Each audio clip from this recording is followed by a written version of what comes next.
President Xi, before you begin today's meeting, I would like to read a brief safely announcement. Good morning. Welcome to the August 24th, 2023 board meeting. Before we start the meeting, I would like to share a few safety points and notes. Can everyone please? Good morning, folks. Have your the board secretary is just reading the safety announcements. Thank you for your attention. Good morning. Welcome to the August 24th, 2023 board meeting. Before we start the meeting, I would like to share a few safety points and notes. Please note that the primary exit and entrance to this room is the door which you used to enter this morning. If you are leaving the room, please use this door. The restrooms are just outside the entrance door to your immediate left. During the meeting, we ask that you keep all aisles and exits clear. And if you need any assistance during the meeting, please waive the attention of one of our security officers. Thank you for joining us today. President Xi, we are now ready for you to begin the meeting. Good morning, everyone. Welcome to the Chicago Board of Education meeting. Today is August 24th, 2023. We're holding today's meeting in boardroom at 42 West Madison. I would like to note that board members and senior leadership are physically present in the room. Registered speaker may join us in person or virtually if they opted to do so. My name is John Anchi on behalf of the fellow board members. Thank you for joining us today. The regular board meeting of Wednesday, August 24th, 2023 is hereby called to order. Board Secretary, please call the roll. Thank you, President Xi. Member Fahey Hughes. Present. Vice President Todd Breland. Here. Member Woods. Yes, here. Member Lozano. Present. President Xi. Here. 5 members present. We do have a quorum. I'd also like to recognize Pedro Martinez, the Chief Executive Officer, Bogdana Shukumbova, Chief Education Officer, Charles Mayfield, Chief Operating Officer. Thank you. Great. Thank you. Happy first week of school, y'all. Yes. It was so Yes. it was so wonderful to see the excitement this week about being back at school. It was heartwarming to see our students dressed for success and ready to learn, and our educators back in the classroom. As a former educator, I often felt maybe every feeling during this first week. But the most prominent was the feeling of hope. I'm hopeful for a successful, safe, and vibrant school year for all of our students and staff. I am hopeful that we will make improvements and work collaboratively together this academic year towards serving our students in our city. Our board has been busy since we last met. From the 8 back-to-school bashes and community back-to-school fairs, to the amazing Bud Billiken Parade, the excitement and hope we all felt at the CPS Administrator Summit, Safe Passage Rally, CPS Interfaith Meeting, and many summer festivals, to trainings and professional development at the Healing Center Conference, Sustainable Community Schools PD, and CPS Teacher Residency Orientation. As board members, we said we were going to be ready to engage the community on day one, and that's what we are living up to. So we're also all very proud to have launched the first ever Special Education Advisory Committee meeting on August 1st, and look forward to future engagements around the search for the next ODLSS chief. We'll get a committee update from board member Fahey Hughes shortly. I also wanted to share that board members visited 19 schools this week. I don't know if that's a record for the first 3 days, but I sure am proud that we're in the community listening and listening. We attended CPS schools all across the city with a particular focus on neighborhood schools. We're also proud to have visited a third of the current sustainable community schools. So board members, the floor is open to share brief remarks on your school visits. Would you like to start, board member Fahey Hughes? I would. I had the privilege of visiting 2 Northside schools, Beard Elementary. They serve students pre-K through 3rd grade. It's a specialty school with a large population of students with disabilities. And it was the first day. And so for some of the students, it was their first day ever in school. And I couldn't believe how generally happy and playful and engaged the students were. And I'm a South Sider, so it was a long trip. But the other location I went to, our school, was Northside Learning Center, which is a specialty school for students with disabilities that serves students freshman year in high school through 22 when they age out. And they are industrious. And so there's such a sense of community there. It was just wonderful to see. Thank you. Vice President Todd Boulan. Sure. I had the privilege of going to 3 different schools this week. The first was Tilden High School, one of our awesome neighborhood high schools, where Principal Ramos welcomed me, and I got to really experience the supportive culture and climate that the staff has created at Tilden. I got to sit in and talk with some 9th graders who were in an awesome environmental science class. What an important time for a course like that. I met some 12th graders who were meeting sort of in an advisory for the first time and were really excited about the year ahead and what comes next for them. I also got to see the effort of both school-based staff and network support that were there to help enroll new arrivals. So it was an awesome visit at Tilden. I also went to Bond Elementary School, where Principal Wright welcomed me there. I got to meet veteran and new teachers who were in the building. And that's a school building that's growing. And part of the reason it's growing is because of the work that they're doing there, and because many of the staff members feel confident enough in the education provided that they're sending their own children, which I think is always the greatest testament to a supportive and growing school community. And then finally, I got to visit Jackie Robinson Elementary School, where I was welcomed by Principal Ellis. And it's such a unique school community in serving some of our youngest learners, PK through 3. It's a really unique school environment, and so many super excited staff and parents who, like you were saying, Mary, got to actually greet their students at the end of, for many of them, their very first day of school at all. And on top of that, the mayor was there, so they were super excited. So it was a wonderful kickoff, and always exciting to get out and visit schools and meet parents and staff and school leaders, and of course, our students. So a wonderful first week of school. Thank you. Board Member Tanya D. Woods. Absolutely. I had a wonderful couple of visits on both the South Side and the West Side. I claim both, even though I'm originally from the West Side. My kids say they're from the South Side. But I want to give a shout out to Fenger High School, one of the neighborhood schools on the South Side. It was really wonderful to see a big, amazing school that's in the neighborhood and has so much to offer. I enjoyed my visit there as much as I possibly could. It was a hot day, but the school was nice and cool. And it was great to see engaged students that may have a lot of challenges facing them, but being involved and really enjoying the place that they were at. I also had an opportunity to head over to the West Side, where I visited Spencer Elementary School, which is kind of near my old neighborhood. And that was really exciting to be there. I love being around young people, but especially pre-K kids, because I spent about 10 years in early childhood education, working on programs and educating our teachers who then educate our youngest learners. So to see those pre-K classrooms in action, to listen to those little boys and girls talk about what they were engaging in at such a young age was fantastic. Also had a chance to talk with some of the older students who talked about on the first day of school, they were starting to dive into in their African-American studies class, the consequences of slavery. How's that for a first day topic? So that was really exciting to see such a courageous topic being discussed on the very first week of school in a community that needs that history so very desperately. So I am excited to visit as many schools as I possibly can in my tenure here. And thank you for the opportunity to those 2 schools for having me as a visitor. Thank you. Board Member Lozano. Good morning. I also had the wonderful opportunity to visit 3 schools on the first day of school, Little Village Academy, and I was welcomed by Principal Miss Lassou, who showed me around. They are also a community school, so they have activities for students after school. The students were so excited. You could tell they were in their new clothes. They were wearing their new backpacks. There was a lot of energy. That school is full of artwork, murals, and just artwork all over the walls. It was very exciting. I was very happy to be there.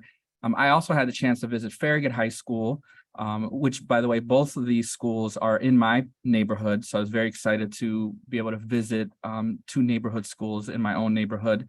And I was greeted and welcomed by Ms. Hamaker, who also toured me around Farragut High School and showed me classrooms. Students were also very excited. She was very excited about her CTE programs that are currently running in the high school, and just had a wonderful visit.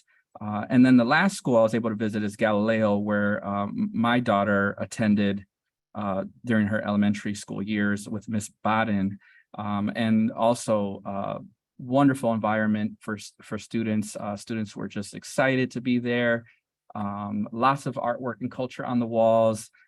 There's a science lab that's amazing, a brand new science lab there. They're really excited about that. Now they think they could use fire. They're really excited about the fact that they could use fire in the classroom. I also recall that was pretty exciting when I was in high school. And then I just wanted to mention my own children who are in high school. We're very excited about coming home, talking about the curriculum, talking about syllabus, meeting new friends, classmates. And so all around, my experience was it was just a really great first day. So thank you for the opportunity. Yeah, wonderful. So for me on Monday, I visited Beidler, DePriest, Cameron, Marshall, and Raby High School on the west side. You know, our sustainable community schools that shared with me that they call this program a game changer, a lifesaver, and something that they want to see at every school. Sustainable community schools help schools like DePriest include algebra in their after-school programming and hire staff to improve school culture and family engagement. And at Cameron, a fully trained restorative justice coordinator and 2 art teachers, one of the few elementary schools that can offer dance, fine art, band, and music. And then yesterday, I visited Washington High School and elementary school on the southeast side, schools bound by a strong culture of educators and administrators. On our tour with C2 delegates, I saw their wonderful IB arts and esports programs. I also saw facilities needs at both schools, modulars, and a library serving as a classroom. I'm eager for our district's work and community engagement on the facilities master plan so that we can create a comprehensive plan that meets the needs of our communities. I want to thank the mayor's administration and union officials for collaborating together on supporting our newcomers and tackling the heat advisory. I know there are ways for us to still improve, but I'm grateful for the joint work that has been done together. I also want to note for folks to save the date for the LSC kickoff, which will be September 21st from 6 to 7 p.m. You can register at cps.edu/LSC. At last month's board meeting, we announced new initiatives around to promote transparency, accessibility, and authentic community engagement with students, parents, educators, and community stakeholders. So later in today's meeting, a communication will be read into the record reflecting the updated 2023-2024 board meeting dates to shift the day of its regular meeting to the 4th Thursday of every month, unless otherwise noted, the increased number of speaking slots for the agenda review committee and regular board meeting to 30 slots per meeting, the consolidation of November and December meetings to be held in December, and conducting community-based board meetings periodically throughout the year to be held in the evenings. So the first one is going to be our next one, September 28th board meeting will be held at Austin High School. The February 14th agenda review committee meeting will be held at Kennedy High School. And the April 25th board meeting will be held at Southside High School. We will announce the site once we confirm the school is able to accommodate hosting our meeting. Lastly, on a personal note, I want to recognize and honor the passing of Rigo Padilla, a CPS graduate, CPS college and career coach, and son of Chicago, who lost his fight against brain cancer this Sunday. He was a soccer coach, union delegate, and advisor for Sawyer's Dream Team, a club for undocumented students and allies, and a constant advocate for our students. For the last 9 years, Rigo has dedicated his life to create more access to higher education, regardless of status or race. He was a patient, dedicated educator who always put students first and an organizer who changed the immigration justice movement. Rest in power. Rigo Padilla, presente. The order of the meeting will be as follows. Honoring excellence, Chief Education Officer remarks, CEO remarks, committee updates, announcements, public participation, discussion of public agenda items, vote on public agenda items, and adjourn. Chief Education Officer Shakumbova, please proceed with honoring excellence. in your remarks. Thank you, President Shi. Good morning, everyone. We will begin today's meeting by honoring some of the most transformative school leaders in our district. These are our principal game changers for the 23-24 school year. They were announced earlier this month during our Administrator Summit. Thank you, Board President Shi and Vice President Elizabeth Todd Breland for attending this event. Your presence was very much appreciated by all of our school leaders. But I wanted all of our board members and our larger CPS community to be aware of these exceptional leaders and the impact that they're having on our schools. As part of the Administrator Summit, each of these principals was asked to share their secret sauce. That is some aspect of their leadership philosophy and practice that they believe sets them apart. Not surprisingly, we heard a lot of overlapping themes from our game changers. We heard about the importance of collaboration and a customer service approach that leads to strong partnerships with families. We heard about the need to balance data-driven decision-making with understanding the unique needs of every child. And we also heard about the need for equity, building trust, and elevating the voices of all stakeholders. One secret sauce that resonated with me came from Principal Regina Richards of Sherman School, who said, "We operate from a place of love and passion, with a motto that students don't care how much you know until they know how much you care." I applaud all of our principal game changers for their continued dedication to CPS mission, core values, but most importantly to our students. And I look forward to seeing them continue making great strides during this school year. Board members, this concludes the Honoring Excellence portion. I invite your comments. Board Member Fahey Hughes, please share the comments on behalf of the board. Thank you, Chief Chikambova. I appreciate your comments. So I believe the culture of a school is dependent upon the leadership and of the principal, the leaders in the building. And I'm thrilled to hear that your major takeaways were that you a focus on equity, collaboration, building trust, a customer service approach with families, and elevating stakeholder voices. And most importantly, the need to understand the individual needs of each child. We have so many new students entering CPS who have diverse and sometimes extreme needs. And we are hopeful for the coming year, and we wish all the game changers an amazing year. Thank you for your comments. President Shi, can I proceed with my report? Yes, please. So I'm joining everyone on sharing the excitement about the new school year.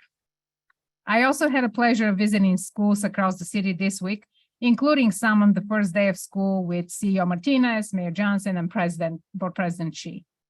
Everywhere I went, I saw proud parents and also excited students. I also saw teachers, principals, eager to help their students build on the momentum achieved last school year. My goal this week was to offer a lot of words of encouragement, especially to our school principals. I prioritized visiting schools led by first-year principals, as well as schools being led by members of the United Black Male Educators Group.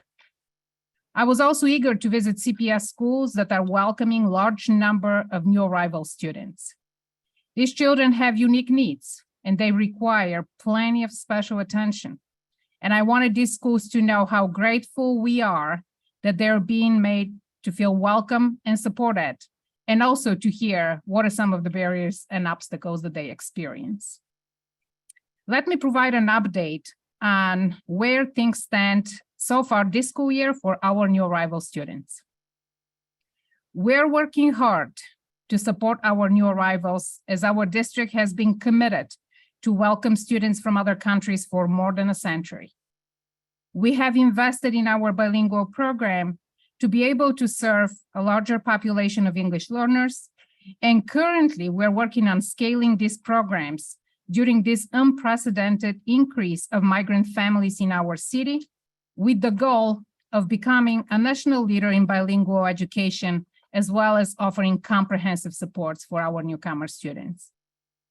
CPS currently has about 3,000 teachers with bilingual or ESL endorsement, which is up from around 2,100 in 2017.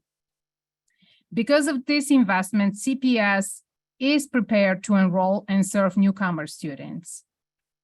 Our priority during the next several weeks will be to ensure newcomer children are enrolled in any of our schools, so they have access to meals, to caring educators, and be in community with other children. We will work continuously to ensure that schools have the resources, including bilingual teachers, as well as multilingual staff, to support and provide services to the students. Last year, we enrolled 5,300 new English learners. I want to underscore this, English learners. During July and August of this year, we have enrolled 146 students directly from the police districts, 1,197 students from shelters, and 263 newcomers at our pilot welcome center at the Clemente High School. I just want to thank Principal Morales for opening the doors of Clemente High School to house the pilot welcoming center for CPS, and also to thank all of the staff working at that center for their dedication to welcome our students. We are anticipating that additional 95 newcomers will be enrolled this week at Clemente alone. Students who are referred to the Welcome Center are screened for language and other support they may need, and are placed in schools that have the programs and resources to meet their needs. But not all students are coming through the Welcome Center. CPS is also coordinating and collaborating with the Mayor's Office, the Department of Family and Support Services, the Chicago Teachers Union, Chicago Police Department, Illinois Coalition for Immigrant Refugee Rights, and many volunteers to enhance the mobile enrollment units at shelters, police stations, and our schools.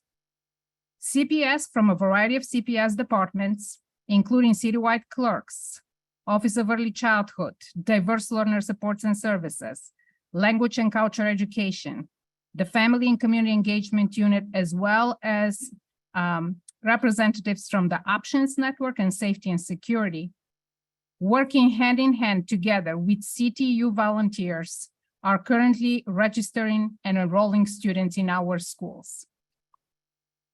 We expect to enroll another 1,000 students during these first 2 weeks of the school year.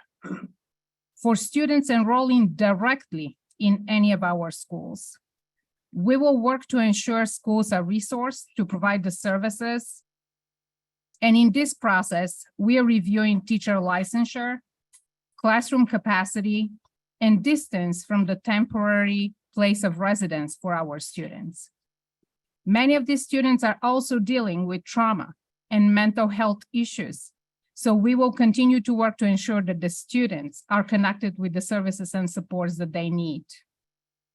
And please keep in mind, we will continue to be a welcoming district where we provide all children with the care, the tools, and the resources that they need to thrive. I also want to continue to come back to the first few days of the school year. And I want to thank everyone who has helped this first week to go as smoothly as possible, given all the challenges that we are experiencing right now. This also includes more than 750 central and network office employees who were deployed to provide additional supports to our schools. These staff members joined the teams at 426 CPS schools assisting with greeting families, organizing paperwork, supporting teachers during lunch and recess, and other activities.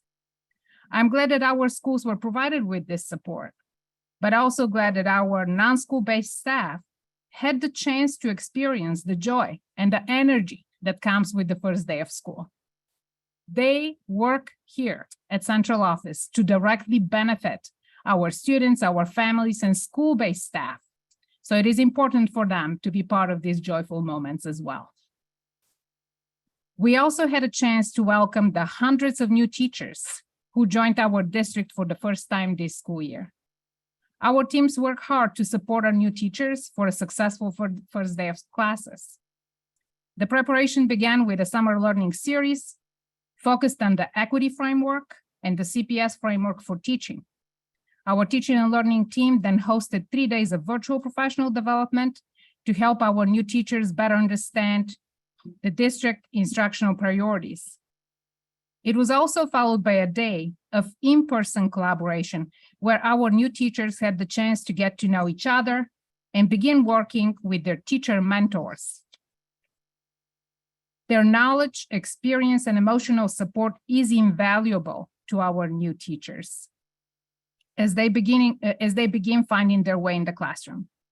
My sincere gratitude to over 700 teacher mentors who not only receive professional development, but also additional compensation, which is a small token of appreciation and recognition for their leadership and commitment to support our new teachers. For some of the new teachers, this is the first chapter in their professional journey. Others, including many who have come up through the teacher residency pipeline, have held previous positions in our district and have worked towards becoming CPS teachers. Some of these are CPS alumni who have returned home to shape new generations of Chicago students, just like their CPS teachers once shaped them. Whatever their path, I'm thrilled to welcome all of our new teachers into the CPS family. I hope that this is a tremendous year of growth for them, as well as a year of joy entering this very rewarding profession, and that they feel fully supported along the way. I've spent a lot of time these past few weeks in professional development sessions, talking to teachers and school leaders about what our focus for this school year should be. And I've urged all of these educators to really focus on the CPS inner instructional core. What does that mean? It means affirming and valuing our students' unique identities, cultures, and backgrounds. It means building classroom communities that connect with the child's community outside of school. And it also means fostering meaningful relationships with and among students. I've also urged all educators to focus on expanding high quality, rigorous, and culturally responsive educational experiences for all of our students. The most important thing I shared with them is my sincere belief that we have the best educators in the nation, in the world, here in CPS, and that when we work together, there is nothing that we cannot do. I look forward to many more school visits this year, beating my personal record of 107 last year, where I'm confident I will see students fully engaged, supported, and empowered. Mr. President, this concludes my remarks, and I welcome your comments and questions. Thank you. Board members, any comments or questions? I just want to say about the residency program. I know a former SICA who went through the residency program, and she's now a CPS special ed teacher. I think it's amazing that we're investing in community and the people who are already in the schools so that they can advance their careers, and they wanted to be there in the first place. So to be able to give them the opportunity to then get their degree and teach is wonderful.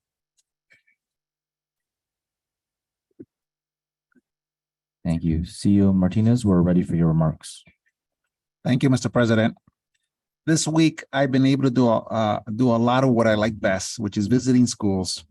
On Monday, Mayor Johnson, Chief Kukumbaba, and President Xi and I kicked off the school year by ringing the opening bell at Byler Elementary School in Chicago's East Garfield Park community.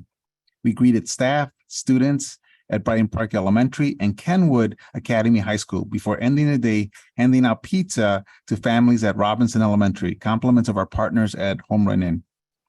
There is no better way to start the school year than by getting into our communities and seeing the excitement firsthand.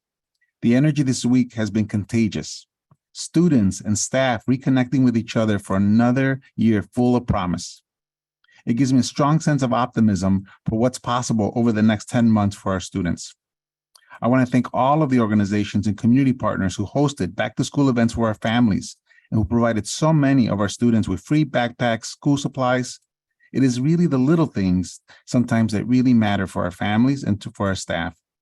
I want to echo Chief Chikumbaba's gratitude to our central office and network office employees who pushed pause on their typical duties to lend a hand to visit this week in our schools. We had over 750 staff visiting over 400 schools. Finally, I'm especially grateful to all of the educators and staff who worked so hard to make sure schools were fully ready to welcome students back. Board members, community, I want to give you a status on our staffing. Our staff has grown considerably this summer. I'm proud to say that this year is the largest year-over-year increase in teacher staffing levels in at least the last decade. When compared with the first day of school last year, CPS has 453 more teachers than we did last year. We have 232 more special ed teachers, education teachers than we did last year. And as Chief Chikumba said earlier, we have 365 more bilingual in ESL endorsed teachers. We also have over 730 more educational support personnel, including teacher assistants and special education classroom assistants.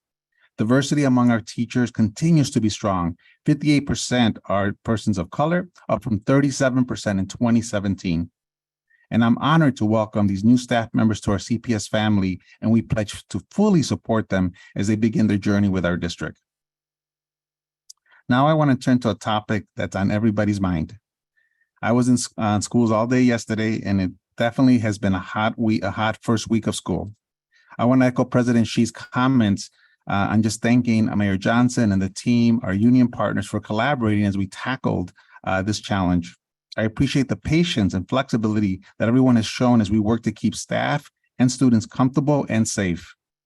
I want to thank our principals who dealt with this added challenge for the first week of school, and all of our in-school staff for their help in providing a safe learning environment for students. On Friday, we notified principals of the prospect of a heat watch and asked them to begin preparations. This week, we communicated with principals, families, staff, and implemented our heat emergency action plan district-wide. This plan includes taking several steps to keep staff and students sufficiently hydrated, making sure that all of our school water fountains are working properly, allowing teachers to carry full water bottles and giving them plenty of chances to refill them, allowing students to carry full water bottles and giving them plenty of chances to refill them, monitoring students, taking particular medications to ensure proper hydration. Another priority is keeping rooms as cool as possible. As a reminder, all of our classrooms are equipped with air conditioning, and our facilities crew has been working around the clock to service any units that are experiencing issues. Keep in mind, everybody, we have over 800 buildings. I've been in Texas, I've been in Nevada, where they have 100-degree weather sometimes for months along, but I know it's still a challenge even when we have it for a few days here, and our buildings were just not built for that. Finally, we asked our schools to hold recess and physical education indoors. I thank all of our staff, especially our facilities team and other central office departments responsible for emergency response, for helping to ensure that students have been able to stay comfortable this week and to focus on starting their learning strong. I also want to let the board know when it comes to transportation, we work to ensure air-conditioned transportation for those students that had that requirement in their IEP. But as we know, over 80% of our buses are not air-conditioned, have never been air-conditioned in our city. Again, just another challenge that we have to look at long-term. As a reminder, though, we did have all of our paratransit vehicles, which we added in the last year, that are currently equipped with air conditioning. We also worked to make sure that water was available to students and aides that were in our buses.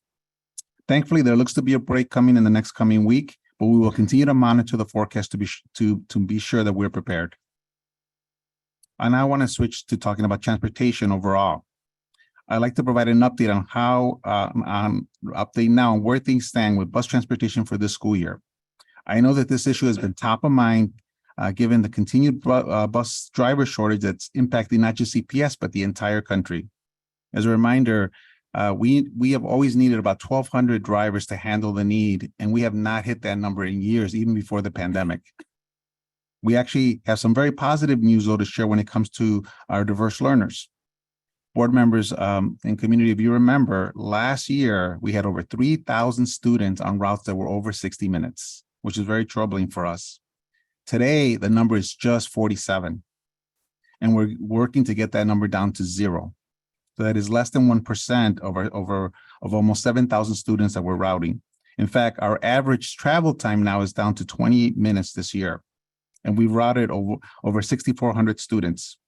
This number typically fluctuates, and we are still getting several requests for the beginning of the year, and we're continuing to route them as soon as possible. I want to thank our transportation staff for being responsive to this ever-changing situation. We know that these requests will continue and throughout the year. Our goal is to get our students starting prioritizing diverse learners and our STLSS students to be routed within 2 weeks of the initial request, or to provide them an alternative financial support if they request it. Unfortunately, due to the continued shortage of bus drivers, we're not able to provide transportation for any general education students at this time. We will continue to work creatively to recruit more drivers through hiring fairs, incentives, other tactics. In fact, we are working with our vendors to increase pay rates again. We already had increased them significantly last year. We hope to be able to provide transportation services to some educational students later this school year. Board members, I now want to switch topics to an issue that came up last year, and this is regarding our physical restraint and timeout, or PRTO, challenges that we had as we were working with the state. CPS remains 100% committed to safety for students and staff. I am glad to share that CPS has now met an important milestone regarding state guidelines in the use of physical restraint and timeout, or PRTO. The Illinois State Board of Education requires 2 staff members in every school to be fully trained in PRTO procedures.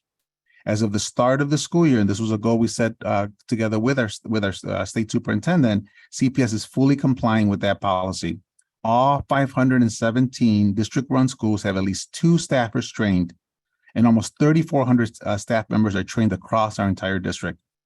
Initial PRTO training takes place over 2 days and covers the following topics: preventative and proactive strategies, identifying signals and triggers, verbal de-escalation strategies, staff safety strategies, restraint, stationary and mobile, safety monitoring, and release from restraint, and debriefing. I thank all of our school leaders for making sure this training is happening, as well as all of our staff members who have completed the training needed to act quickly and appropriately in these challenging situations. This is just the first part, though, of our sustainability plan. We've also outlined the following goals when it relates to PRTO. And I know Richard Smith here is in the audience with his team. Richard, thank you for your leadership on this.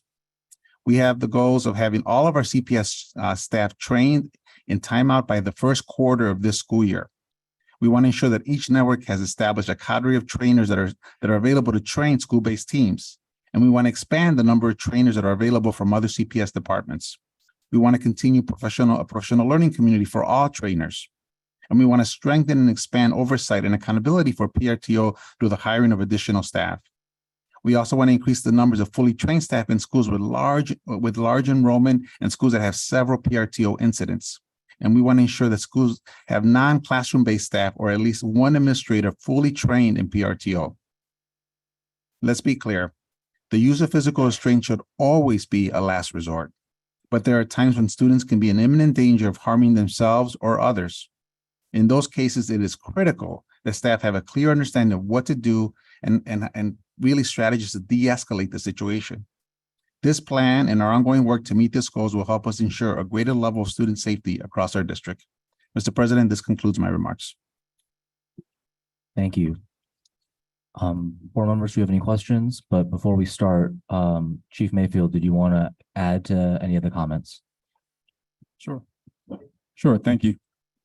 To add to CEO's comments, it's hot, right? And so said a couple of things that were really important. I just want to add to the fact that the facilities team is working day and night to make sure that we have air conditions operational. Again, we have an 83-year-old infrastructure. In this case, with the number of schools that we will have issues where air conditioning goes out, whether if it's a window unit or whether if it's central air. We have a command center that's in place where principals can log the information and we can track it. We have engineers who are reporting in to the chief facility officer every morning, noon, and evening to give a status report on how things are operating within the school. And so where we identify that an air conditioner is out, we take immediate action. And that immediate action can have a turnaround of immediate repair. It can sometimes mean that we have to get support from our vendor partners. We have about 30 or so vendor partners in the queue that can help us with the repair. It also means that we can also bring in portable air units or even change out those window units overnight if need be. We've been doing that over the past day or so, and it's been working out well. At the same time, we've had to make adjustments. We've had a couple of ComEd outages, and we've been working with ComEd directly to address those issues. And particularly where we have that situation, we may have to relocate students within the building to a cooler space to ensure that they have a learning environment where they can continue their learning. Things happen, folks. And so we want to be perfect, but we know it's not. You know, at the end of the day, this is something that we have to deal with for the next hours or so, because in the next few hours, the temperature will drop overnight until the next day. And so we'll also continue to do an after actions review to see where we can make improvements in this process. I also want to highlight that we delivered over 400,000 bottled water to schools, not only to schools, but we work with our union partners to deliver them to crossing guards, bus aides, security officers. We actually had team members out yesterday and this morning taking action on that between our chief of safety and security, our chief facilities officers, our executive director of transportation, and even our executive director of nutrition. All hands were on deck to make sure not only children were as comfortable as possible, but staff as well, and our vendor partners. Thank you. Board members, any questions or comments?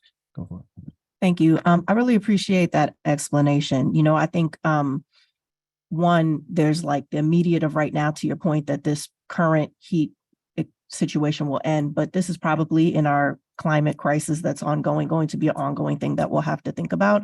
I know President Xi and others have talked about the need for, incorporating this into the way we talk about facilities master plan, thinking and sort of more broad things. And then also the way that, particularly for our families that don't have air conditioning at home, being able to come to a school that is cool becomes a default cooling center.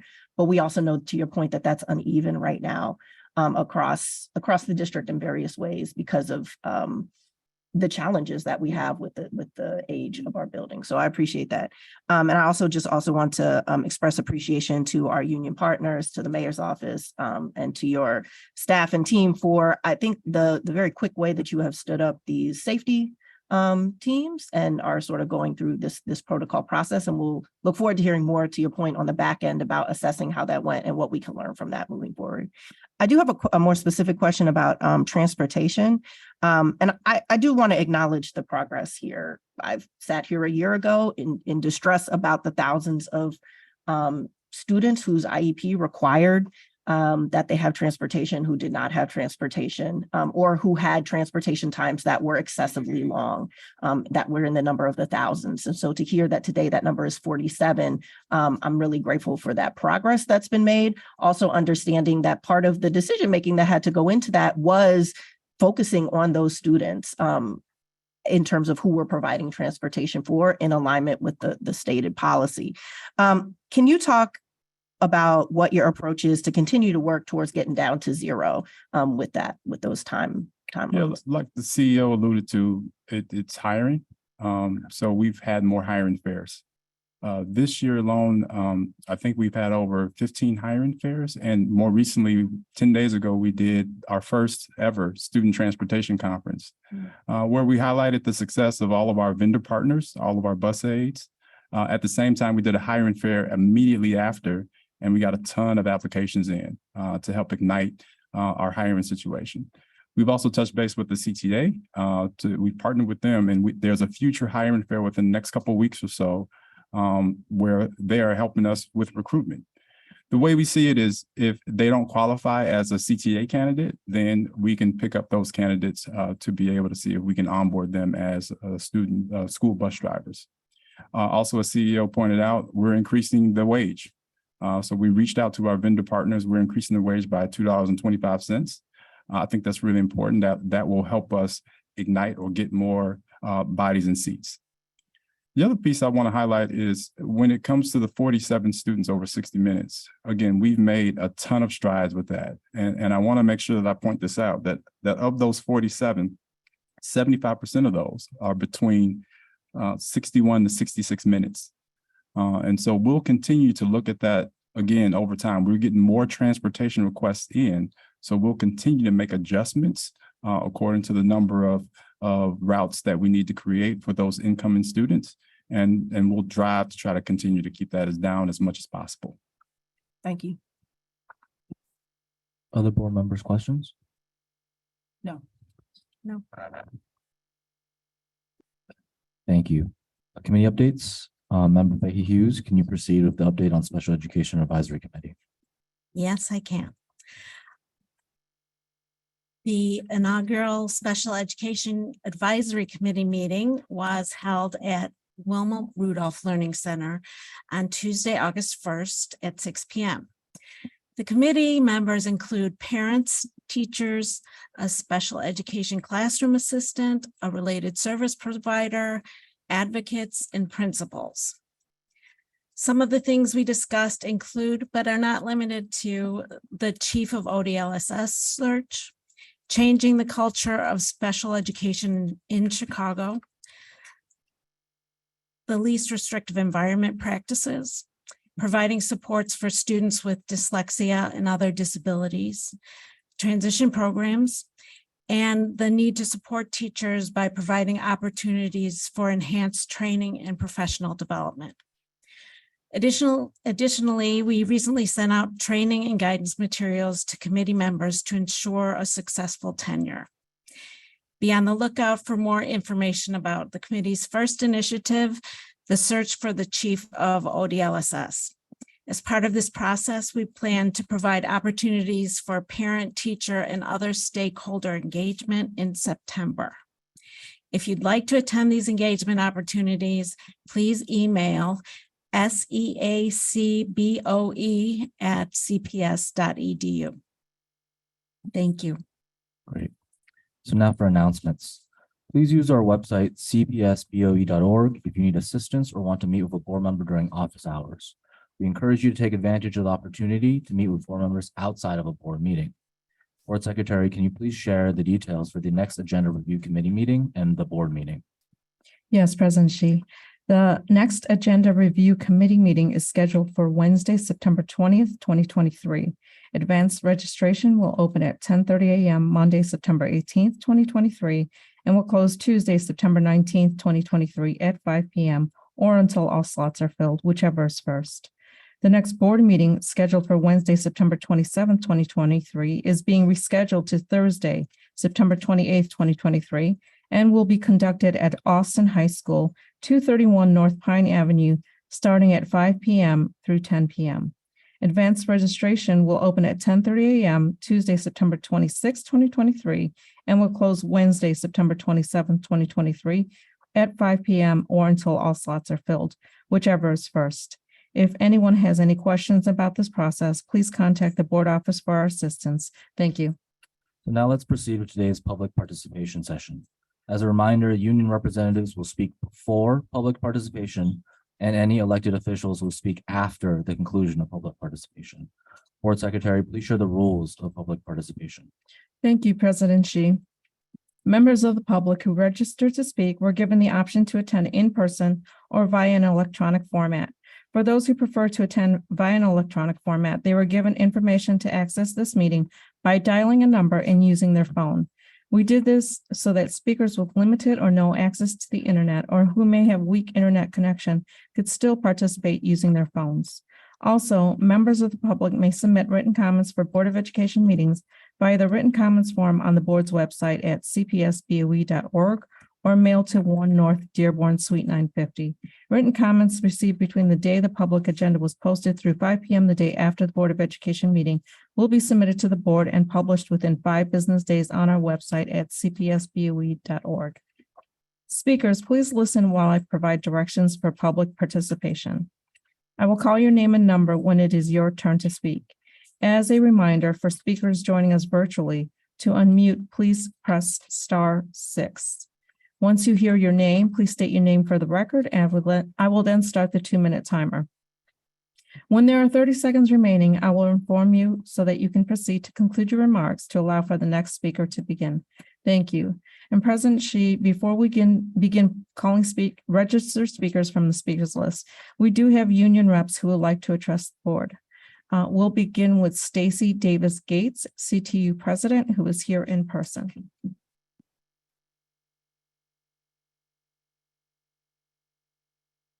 Good morning. Good morning. Morning. First, I would like to say thank you for the acknowledgement of our beloved brother Rigo. Thank you for that. And I would also like to thank you for the participation in the Back to School Jam that we had at the Chicago Teachers Union, which seems like a lifetime ago right now. So thank you for that as well. I got to spend the first day of school with the CEO, with President Shi, and with Mayor Johnson. And I can tell you that doing ringing the bell for the first day of school at Beitler Elementary School on the west side of Chicago, a sustainable community school, is very significant because in 2013, it was on Rahm Emanuel's school closings list. And its existence and the glory in which it exists now means that you can love on a school with a community partner, Blacks Together, who's doing an amazing job in that space, with the community that's already in the school, and by inviting parents in, that is a model that can work, and one that the transition document from our mayor says we're going to move towards. So very happy to have had that experience with you. And, you know, this week, we also get to have another experience dealing with the climate catastrophe that is our Earth right now. And this is not something that is unique or special to Chicago or even the Chicago Public Schools. It is a worldwide emergency that 0 of our world's institutions have capacity or systems for. And that's what we're experiencing. This is not just a schools situation. This is actually an Earth emergency. And so what I hope we can do collaboratively is to begin to create the systems that we will need for what is happening. One of the biggest challenges is the legacy of underfunding, the legacy of underthinking, and the legacy of under-cooperating is where we are today because we don't have what we need. It brings to mind a couple of things. Thank God for the leadership of Karen Lewis in 2012, when her union fought for, our union fought for air conditioning in every single school, right? So we get those window units, however imperfect they are, especially under these circumstances, we get those because of the struggle of the workers in the buildings. The nurses and social workers that are on hand, both for the pandemic and right now, are another consequence of that struggle. Both were strikes. What we hope to do is not have to go there, that we can do this together because we are thinking people and we get it. That being said, the migrant families here in Chicago are having quite the experience overall. That is because we don't have the systems and the infrastructure, because we don't have the systems or the infrastructure for the children that are already here. 20,000 of our STLS students, about 20,000, they are majority Black students. And so when you close down public housing, when you make it unaffordable, you have these impacts, and the impacts land in our classrooms. And so now we have a shredded safety, social safety net juxtaposed to a migrant crisis that is happening. We have to build new systems for that. And we have to do new things. I would like to see us figure out how, in fact, we encourage our multilingual speakers to become teachers and how we incubate that at the Chicago Public Schools, because apparently this is going to be our new normal. I would also like to say that it's been a trip figuring out what this new rhythm is, right? And so I want to give us credit and I want to give us some relief. Two things that contradict each other can be true at the same time. It can be true that we are attempting an unprecedented collaboration. At the same time, that is true that the impacts of it don't feel as comfortable yet. So I want us to be committed to making that happen. And what I will say is that the collaboration that we've had just in the last 24 hours speaks to the resilience that we're practicing here. I've never seen a response that we've received in the last 24 hours. So I want to say thank you for naming safety committees and naming the district-wide safety committee as a system we can use because we're using it. So that is a positive thing, and yet it is still insufficient. So you see two things true at the same time. So we can take credit for our effort, and we have to have some urgency. The facilities master planning process is going to have to be rooted in green sustainability. There is literally no other way to have a lens for doing that. We have to acknowledge that we are in a climate crisis, and the way forward is to probably have a more equitable lens on that as well. Because in the places where it's a little hotter and things are breaking a little more are in the same places where the neighborhoods have been defunded over the years. And we know where they reside. We know those zip codes and we know the melanin that is represented in that space. We got to do better. That being said, we are going to have to make that process accessible, especially for those who are having the toughest time. And I also want to make sure that we don't leave out buses, right? We can talk about the facilities, but many of our young people have to get there. We have recently submitted a grant that we co-authored to get green sustainable school buses. That is a good collaboration. And while, yes, it is good and moving in the right way, we have to find more of those engagements to amplify, because those are the things we needed yesterday. The calendar. The calendar is a big deal because August is a hot month, because we have aging infrastructure. Now, I could say, we told you so, but I did. Because we did. And while that still sticks, right, because we're experiencing it in that way, I am happy to know that there is a pathway forward on that. Yesterday, we sent the CEO a letter asking to begin bargaining that. We have to get prepared. We have to build the systems. We cannot bring people back next year under the same circumstances that we are triaging and surviving this year. Beyond those things, today you will codify a policy, you will vote on a policy to make sure that our members who are not Christians have an opportunity to celebrate their religious holiday. It was shameful that we did not have that already. And thank you for recognizing that and for being prepared to vote affirmatively on that. I would like to recognize one of our members, Wendy Weingarten, who has been the leading vocal organizing voice on this. So whenever you hear me talk about it, know that there are thousands of people who have organized and helped to amplify my voice on that. Beyond that, I do want to say that we do have another impending crisis on our hand. And I want to encourage you to use some time to figure out how you use your authority and your influence in this moment. Our charter renewal process has to be fixed. Hope closed down on the most vulnerable population of students in our ecosystem. And they did not have to be accountable. Now, I remember 20 years ago when they said that they would be accountable. So it is my hope that this board will take very seriously the impact of what Hope has done to the integrity of accountability by closing and running when they had to become a partner. Again, appreciate this time. Thank you.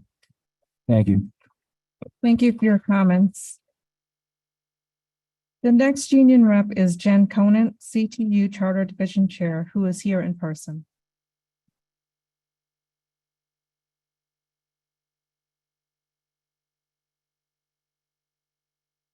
Good morning, everyone. Good morning. Good morning. I'm Jen Conant, and I'm Chair of CTU's Charter Division and a math teacher at CICS Northtown, currently on leave to do union work. CTU represents staff at 12 different charter networks and 32 schools. Last year, we were in contract negotiations with all of these networks and schools.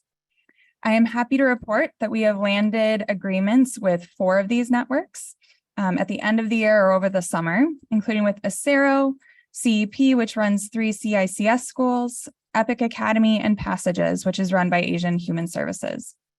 Some of the highlights of those agreements include staffing guarantees for wraparound services, including counselors and social workers, compensation that is roughly equivalent to CPS for teachers and paraprofessionals, at Acero, a school day that is the same length as CPS, increased resources for special education and increased protection for special education teachers. And at CICS, we won special education caseload maximums, which will help us ensure that we can serve every student well. We also won ESL class size language. We believe that these improvements in our contracts across these schools will help us retain educators and serve students better. We are still in negotiations, however, with Instituto del Progreso Latino, or IDPL, Namaste, Aspira, Christopher House, Shy Arts, Association House, and Latino Youth. We continue to push for supportive, safe, and sustainable schools there. When we say supportive schools, we mean schools that are fully staffed and can provide the support and services our students need. And when we say sustainable, we mean schools that provide the compensation, healthcare, and parental leave that allow staff members to stay in their schools long-term. One of the places we're struggling to win these things is at Ishka and Isla, both run by IDPL. Educators at these 2 schools are asking this board to help these schools survive a crisis of mismanagement in which the resources provided by the board are not being spent in the classroom, but instead by management, resulting in a crisis for English language learners and special education students. The board's renewal report cited issues with English language learning services and special education compliance, but IDPL is rejecting our contract proposals that would bring these schools into compliance. The issue is so severe that the entire special education department at Ishka resigned over the summer. Starting the school year without special education teachers is a serious crisis. This crisis at our Instituto schools and the crises we've seen at Urban Prep, Hope, and other schools that have forced us to the brink of strikes have created chaos for hundreds of families, harmed students, and driven talented educators out of the district in the middle of a teacher shortage. At their root, each of these situations were about charter executives and management who were unaccountable to their families, employees, and to the school district. And all of this is avoidable. We can only create supportive, safe, and sustainable schools, the schools our students deserve, through collaboration with the educators working in those schools. We hope that this board will hold charter operators accountable for not just providing fair compensation to employees, but for respecting the voices of Chicago educators so we can serve our students the best we possibly can. Thank you for your time. Thank Thank you. you. Just real quick, could you share, excuse me, Ms. Conant, could you share again which schools you guys are, which operators you guys are negotiating with again? I didn't catch the Yes. list. So Instituto del Progreso Latino, Namaste, Aspira, Christopher House, Shy Arts, Association House, and Latino Youth. Thank you. Thank you. Thank you for your comments. President Shi, we are now ready to call registered speakers from the speakers list. And we will start with the first group from Marine Leadership Academy. We have speaker number 3, Maria Arispe, speaker number 9, Maria Del Pilar, and speaker number 7, Luz Sarama, who are all here in person. Speaker number 3, Maria Arispe.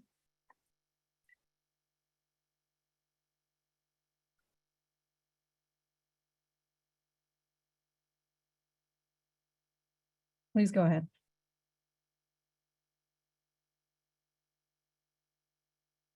Buenos días. Los miembros de la Junta de Gobernación de Marine Leadership Academy habían solicitado repentinamente un presupuesto actualizado con cambios que fueron votados por la mayoría de los miembros. Recibimos un presupuesto a mediados de julio. Después de recibirlo, vimos que faltaban una gran cantidad de fondos, no solo en líneas que votamos, pero en otras líneas que necesitaban la aprobación del BOG. Cuando cuestionamos y después de repetidas solicitudes de respuesta, recibimos una respuesta que no proporcionó las respuestas que solicitamos.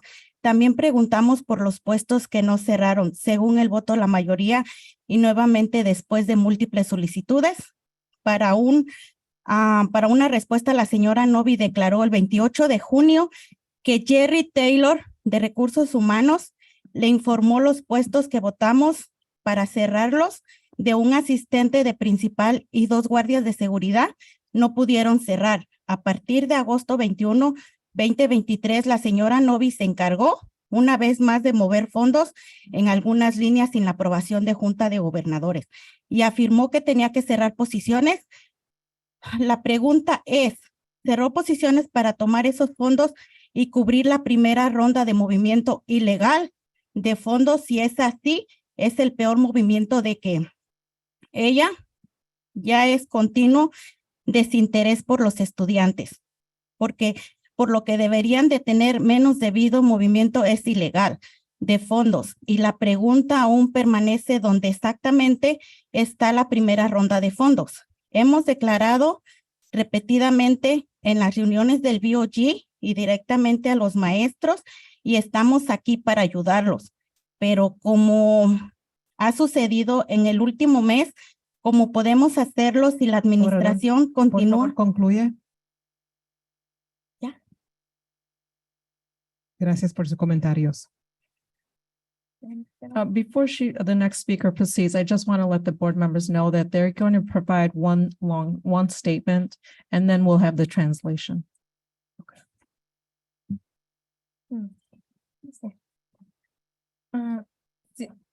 Buenos días.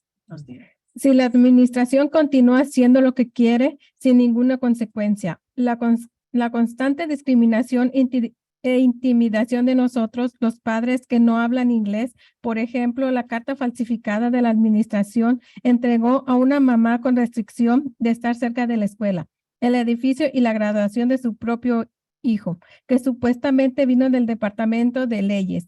Continúan pensando que no haremos nuestra propia investigación.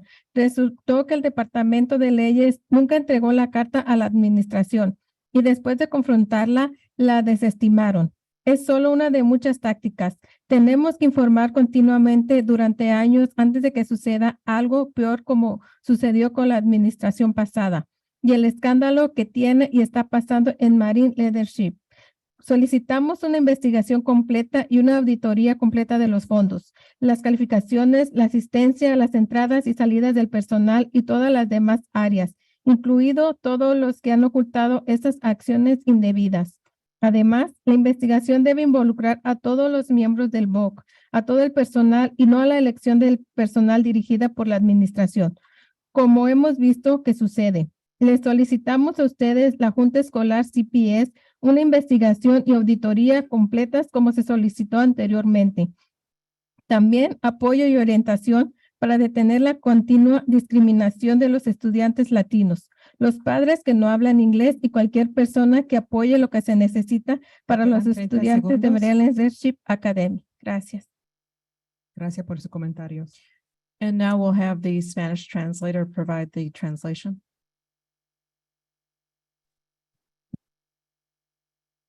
members of the Board of Governors at Marine Leadership Academy had suddenly requested an updated budget with changes that were voted by majority members. We received the budget in mid-July, and after we reviewed it, we saw that there were a large amount of funds missing, not only in the lines we voted on, but in the other lines that needed the BOG's approval. When we repeatedly asked about this and requested a response, they did not provide the answers we asked for. We also asked why positions were not closed as voted upon by the majority. And again, after multiple requests for an answer, Mrs. Novi stated on June 28th that Jerry Taylor of Human Resources had told her the positions we voted to be closed, one assistant principal position and 2 security guard positions, could not be closed. As of August 21st, 2023, Mrs. Novi had taken it upon herself once again to move funds into some lines without Board of Governor approval, and she stated that she had to close positions. The question, however, is if she closed positions in order to take their funds and cover the first round of illegal movement of funds. If so, this is the worst move of all, as it shows a continued disregard for students. Why should they have less due to the illegal transfer of funds? Additionally, the first question still remains. Where exactly did the first round of funds go to? We have repeatedly stated in BOG meetings and directly to teachers that we are here to help them. But with what has happened in the last month, how can we do that if the administration continues to do whatever it wants without any consequences? The constant discrimination and intimidation of us non-English speaking parents, for example, the falsified letter the administration handed to a parent by an assistant principal, restricting her from school grounds, buildings, and her own child's graduation, which supposedly came from the law department. They continue to think that we will not do our investigation. It turned out that the law department never gave the administration that letter, and after they were confronted with that fact, they rescinded it. This is just one of their many tactics. Do we have to continuously report for years before something worse happens, as it did with the previous administration and the scandal Marine leadership has and is going through? We ask for a full investigation and a full audit of funds, grades, attendance, staff punch-ins and punch-outs, and all other areas, including any and all where improper actions have been taken. The investigation should also involve all BOG members and all staff, and not specific staff chosen by the administration, as we've seen happen. We ask you, the CPS School Board, for a full investigation and audit as requested above, and support and guidance to stop the continued discrimination of Latino students, non-English speaking parents, and anyone who supports what is needed for students at Marine Leadership Academy. Thank you. And the last speaker from this group is Luz Sarama, number 7. Buenas tardes. Como ex empleada que expuso problemas de integridad, racismo dentro de la administración de la Academia Marine Leadership, dentro del sistema de escuelas públicas, he experimentado represalias y trato injusto a pesar de mi compromiso con la transparencia y la rendición de cuentas. En mi calidad de denunciante, creía que era mi deber ético exponer la mala conducta y abogar por un entorno de aprendizaje seguro, equitativo e incluso para todos los estudiantes. Sin embargo, mi decisión de denunciar la falta de integridad, los casos de racismo y la desigualdad sistemática dentro de la administración resultó en la pérdida de mi trabajo.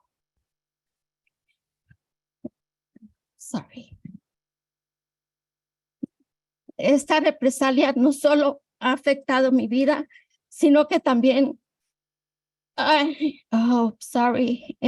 enviado un mensaje escalofriante a las personas que podrán considerar dar un paso al frente para exponer las irregularidades. Además, las escuelas públicas y el Departamento de Recursos Humanos no han cumplido su responsabilidad de proteger los derechos de los denunciantes. En lugar de brindar el apoyo y la protección a los denunciantes, me han dejado a mí sola para navegar esta difícil situación.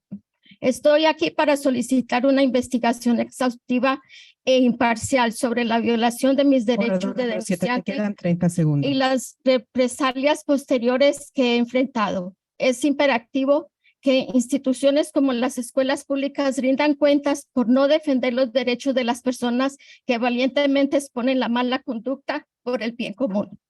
Solicito amablemente que su oficina examine las circunstancias que rodean el caso y garantice que se tomen las medidas adecuadas para rectificar las injusticias que he experimentado. Creo que su participación... Gracias por sus comentarios. Por favor, concluya.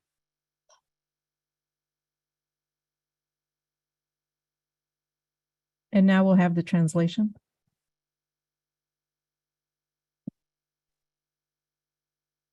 Good morning. As a former employee who exposed issues of integrity, racism within the administration of Marine Leadership Academy, within the Chicago public school systems, I have experienced retaliation and unjust treatment, despite my commitment to transparency and accountability. In my capacity as a whistleblower, I believe it was my ethical duty to expose misconduct and advocate for a safe, equitable, and inclusive learning environment for all students. However, my decision to speak out against the lack of integrity, instances of racism, and systemic inequity within the administration resulted in the loss of my job. This retaliation has not only affected my livelihood, but has also sent a chilling message to others who may consider stepping forward to expose wrongdoing.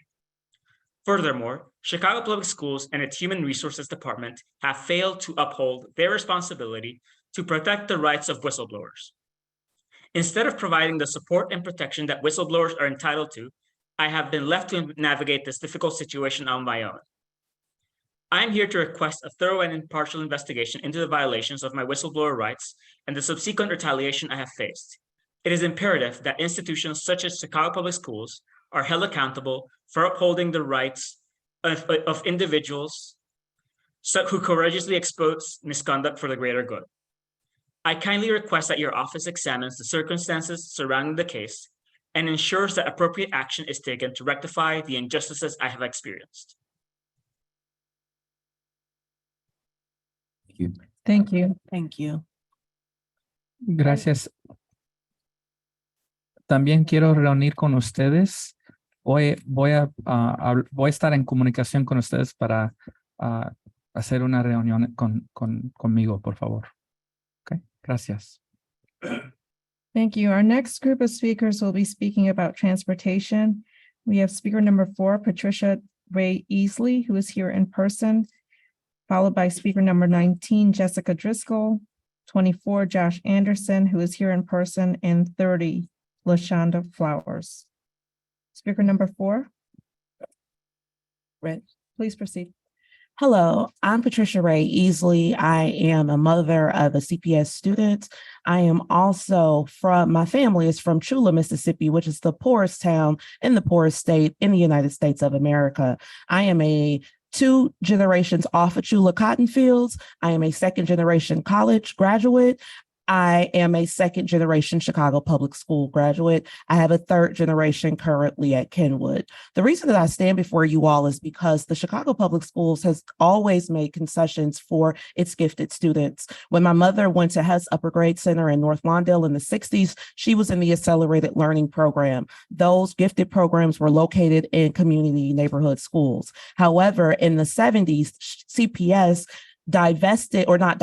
moved those programs from the neighborhood schools into their own separate buildings, which started the magnet selective enrollment in classical schools.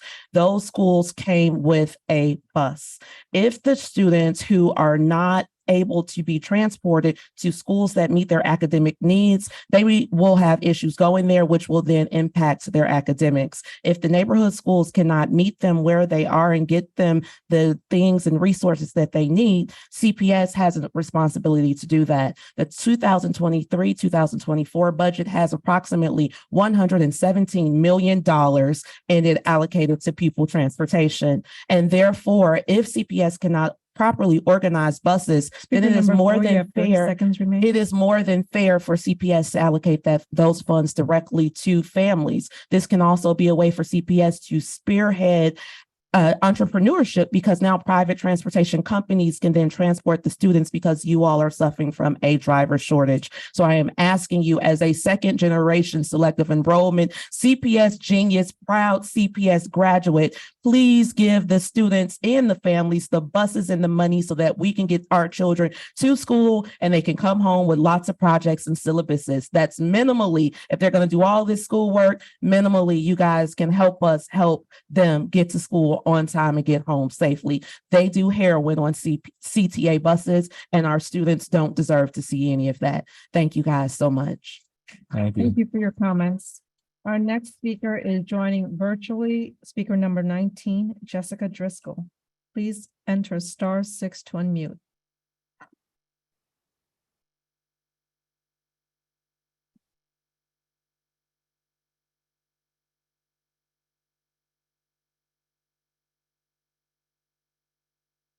Jessica Driscoll, speaker number 19, please enter *6 to unmute.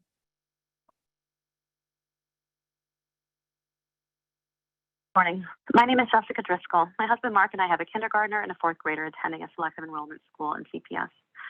Thank you, President Xi and the board, for allowing me to share our request today on behalf of the 8,000 children who lost busing this year. On July 31st, so just 3 weeks before school, CPS notified parents that, and I quote, CPS has filled approximately half of the driver positions needed to provide transportation to all students who qualify. What this notice did not include is that CPS has opted to voluntarily double the quota for bus drivers with the goal of shortening bus routes, and that CPS currently has more drivers than last year, but has made the choice to eliminate busing for over half of these students in lieu of longer ride times. You have more drivers this year. This unilateral decision has manufactured a crushing crisis for parents and caregivers citywide that working women and single mothers specifically are bearing the brunt of. Rather than let parents choose to opt out of exceedingly long bus routes, canceling busing has forced thousands of parents to sacrifice providing for these very children in order to ensure safe transport to school. Families have uprooted their children from selective and magnet programs, returning them to their underperforming neighborhood schools because you have failed to keep your promise of transportation. Working parents and caregivers have relied on this promise to make choices about their employment, their housing, and their childcare for years. Canceling these services without notice is simply unconscionable, and I'm sorry, a Venture card is not going to get my kindergartner to school. Beyond safe pass childcare, and this decision has created chaos and a huge financial Speaker burden. number 19, you have on 30 seconds remaining. No. They go to school to learn how to think critically, problem solve, and work together. I would like to call upon the CPS administration to use these skills to reverse the decision to provide busing, prioritizing route length, and return bus service to as many children as possible, providing safe transportation and eliminating this manufactured crisis for working Chicago parents. Thank you. Thank you for your comments. Our next speaker is Josh Anderson, speaker number 24, who is here in person. Hello to you all. Hello. My name is Josh Anderson. My son is a second grader at Edison Regional Gift. Sorry, can you hear me? And my daughter is a kindergarten at Onahan, our neighborhood school. I would like to speak to you about CPS's recent decision to eliminate bus transportation for students at selective enrollment schools. There are always unexpected situations with the bus, but this decision 3 weeks prior to the school year came as a shock to the families at these schools. Transportation was promised to our children when they were offered spots at these schools, and it makes it possible for students to come from all over the city. Families depend on it. The offered CTA bus passes are not a solution for elementary school kids. I know there is a challenge hiring drivers and that you have decided to improve transportation for qualified, diverse learners and students facing homelessness. These children deserve our best, and I can understand that thinking. At the same time, with transportation eliminated, the selective enrollment schools will become accessible only to families that can afford to take on the burden. I believe increasing diversity at our selective schools is important to this board, but the effect will be the opposite. Without a bus, lower income families and single parent families are the most likely to be forced to give up their spots. We need to make these schools easier to attend for these families, not harder. At my son's school, he has classmates coming from 4800 South to the school at 4900 North. We have families with children at multiple schools that are miles apart and start and end at the same time. Parents are now faced with making a choice between the Speaker number 24, you have 30 education seconds that remaining. we and CPS promised our children versus our jobs, commuting for hours each day, paying hundreds per month for unexpected childcare. At Edison alone, 150 families have been affected, and there are thousands more across the city.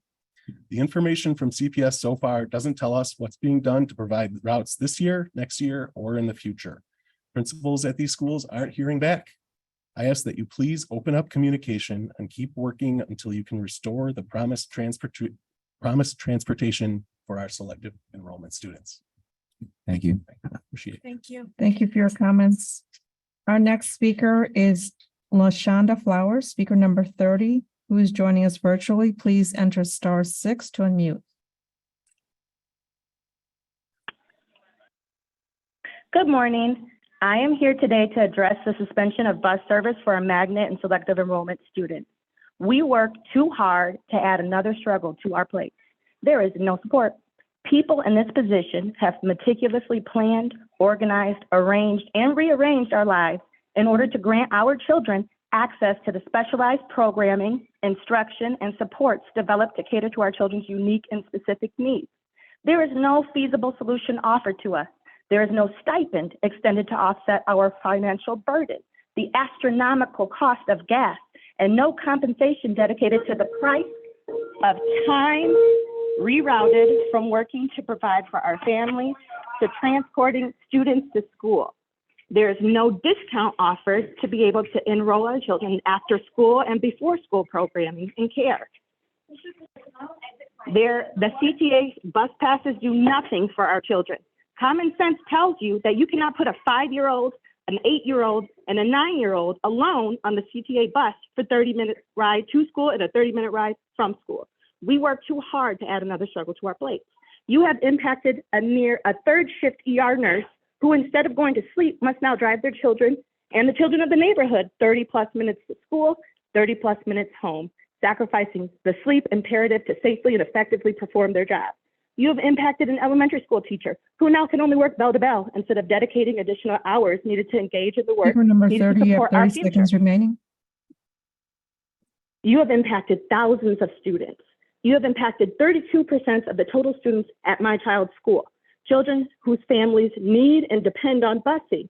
And of that affected 32%, what races do you think are disproportionately represented? This catastrophe is another one of the decisions the city and this board continue to perpetuate Chicago's history of segregation. You are restricting my children's and the students of selective enrollment magnet schools access to appropriate educational opportunities. You have now completely abandoned any semblance of a priority to desegregate Chicago public schools. Where's the transparency? What are the solutions? How long must we endure this?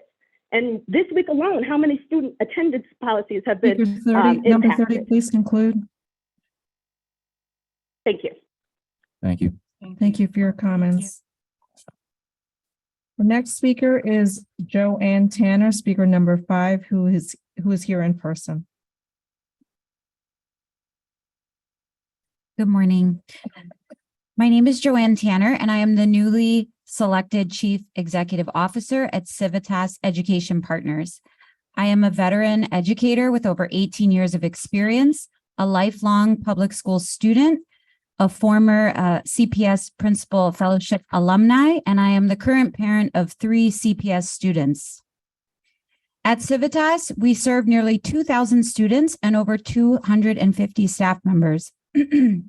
We partner with the Chicago International Charter School, CICS network, and manage 3 campuses, Northtown Academy, Ralph Ellison High School, and Wrightwood Elementary. Many of our schools are pillars of their community and have been for more than 20 years. Our 2 high schools last year earned over $80 million in scholarships and on average an above 98% graduation rate. Each year, we expand early college success, allowing our students to earn college credit through City Colleges of Chicago. At Wrightwood Elementary, we continue to expand community partnerships and emphasize high-quality instruction and social-emotional learning. Just this year, Dr. Takia Hilton, principal of Ralph Ellison High School, was one of the 21 CPS principals recognized as a CPS game changer. And as Ms. Cohen shared, we did reach an agreement with our partners at CTU this summer. Speaker number 5, you have 30 seconds remaining. At Civitas, our growth lies in collective effort and working side by side with leaders, teachers, and the community to create multi-generational impact. We extend our gratitude to the Chicago Board of Education for your unwavering support and pledge to remain committed to our shared goal of ensuring student success. I'm eager to get to know each of you in the months ahead and partner with Chicago Public Schools. Thank you for your time.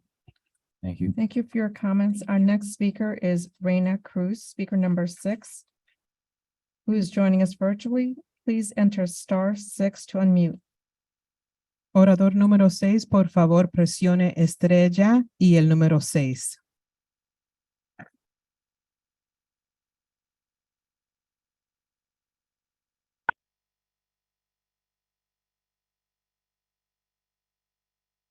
Orador número 6.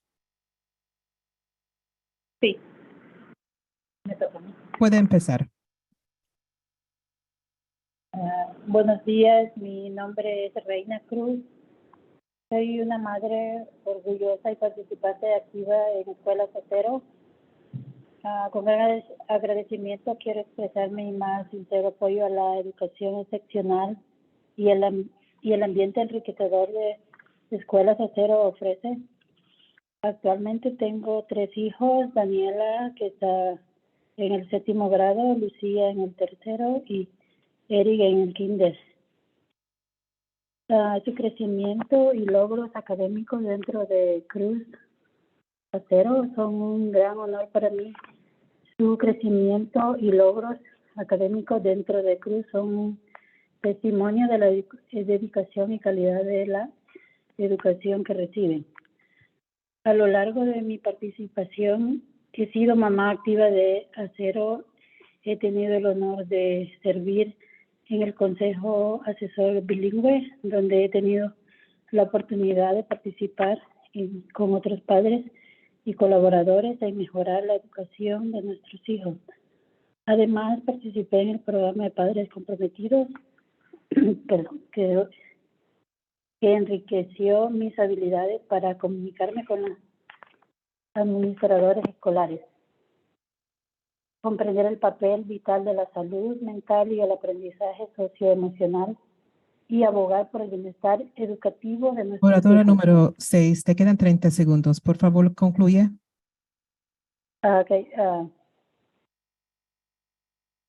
Escuelas Acero es más que una institución educativa, es un hogar que nutre el desarrollo de nuestros hijos. Tengo confianza y firme en la visión y la misión de Escuelas Acero y su red.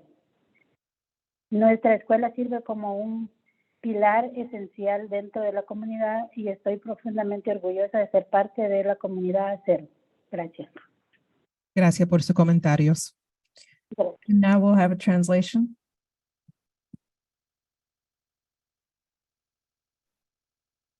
Good morning. My name is Reina Cruz, and I am a proud and active participating parent at Acero Schools. With immense appreciation, I want to express my heartfelt support for the exceptional education and nurturing environment that Acero Schools provide. I currently have 3 children, Daniela, who is flourishing in 7th grade, Lucia, who is making great strides in 3rd grade, and Eric, who is embarking on his educational journey in kindergarten. Their growth and academic achievements within Cruz are a testament to the dedication and quality of education they receive. Throughout my involvement, I have been an active parent at Acero. I have had the honor of serving on the Bilingual Advisory Council, where I've had the opportunity to engage with fellow parents and collaborators on enhancing our children's education. Additionally, I participated in the Padres Comprometidos program, which enriched my skills in communicating effectively with school administrators, understanding the vital role of mental health and socio-emotional learning, and advocating for our children's educational welfare. Acero Schools is more than just an educational institution. It is a nurturing home for our children's development. I hold unwavering confidence in the vision and mission of Acero Schools as a network. Our school serves as an essential pillar within the community, and I am profoundly proud to be a part of the Acero community.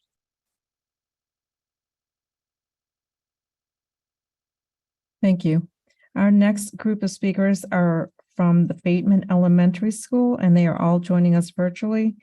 Kyler Wegner, speaker number 8. Jessica Hess Follander, speaker number 25, and Kirsten Glessner, speaker number 27. Kyler Wenger, speaker number 8, please enter *6 to unmute. Hi, thank you for the opportunity to speak today. My name is Kyla, and I'm a parent of 2 students at Bateman Elementary. I'm here with 2 fellow Bateman parents to ask the Board of Education and CPS to financially commit to the repair and replacement of Bateman's playlot and playground. It's no exaggeration to say that the health and safety of Bateman students and community members depends on it. The time to address these problems is past due. Our community has been advocating for these repairs and improvements for years. We finally have Springfield's attention and financial commitment. Now we need the same from CPS. I'm sure no one listening today wants to look back on this meeting and say, if only we heeded the concerns of those parents sooner, we could have prevented an injury or tragedy. By committing money to these repairs and improvements, you have the power to make our play spaces safe, reliable, and accessible. Our students and community deserve an outdoor area which can safely meet their physical and emotional needs. As you know, having access to a safe and reliable place to play does not only serve the physical aspects of a child, but their mental and emotional needs as well. Today, my fellow Bateman parents and I are going to tell you about our 20-year-old constantly failing playground, which provides little to no accessibility or engagement for students with special needs. We are going to describe how even in perfect condition, this decades-old playground is not designed to support the varying needs of over 900 students. We are going to tell you about the sinkhole below our playlot, its negative impact on our student population, and the endless worry it creates for our parents and faculty. But it's not all bad news. We're also going to tell you how our community has come together to advocate for and fundraise towards this cause. And we are going to ask that you require CPS to commit to matching the $800,000 earmarked by Springfield so that these necessary improvements can be made to our playlot before it's too late. 30 seconds remaining. We've waited long enough. And while we've waited, we've watched schools all around ours receive new playgrounds. The time to address these dangerous issues at Bateman is now. We are asking for your urgent attention and support. Thank you for your time. Thank you for your comments. Our next speaker is Jessica Hess Follander, speaker number 25, who is joining us virtually. Please enter *6 to unmute.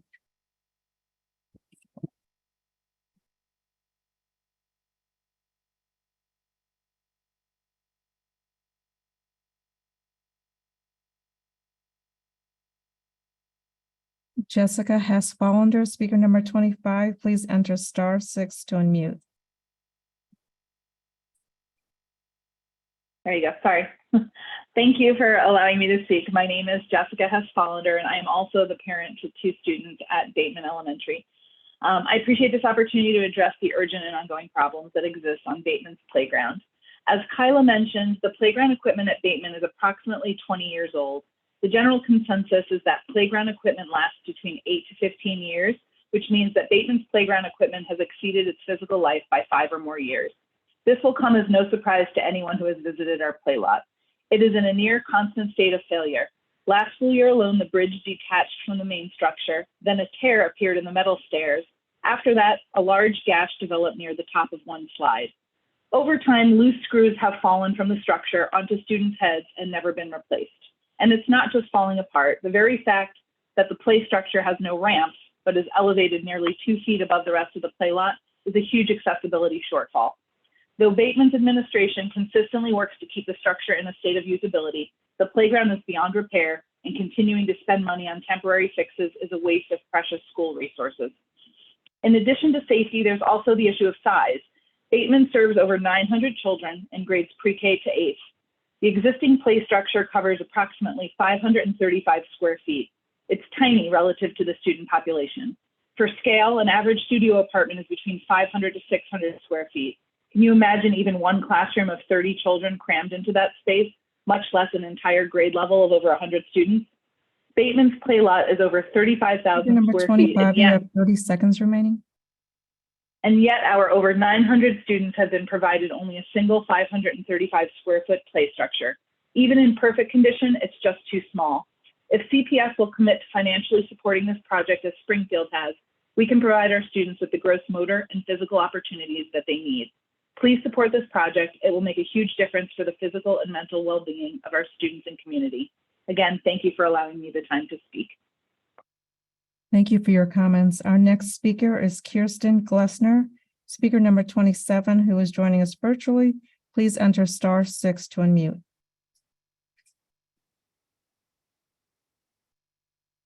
Hello, my name is Kirsten Glessner, and I am also the parent of 2 Bateman Elementary students. Thank you to the Board of Education for your time. In addition to our failing play structure, there is a sinkhole growing beneath the center of our play lot. As you can imagine, this is very scary for parents. Around 2013, a large area near the center of our play lot was converted to red rubber turf. Less than a year later, the edges of the turf started sinking. Fast forward 10 years, and even the concrete around it has become uneven. Very large holes have appeared, then filled and appeared again. In spring, summer, and fall, the area floods, then absorbs, leaving behind unseeable water hazards, which soak feet and damage shoes. In winter, the same unseen water freezes and prohibits the snow on top from melting.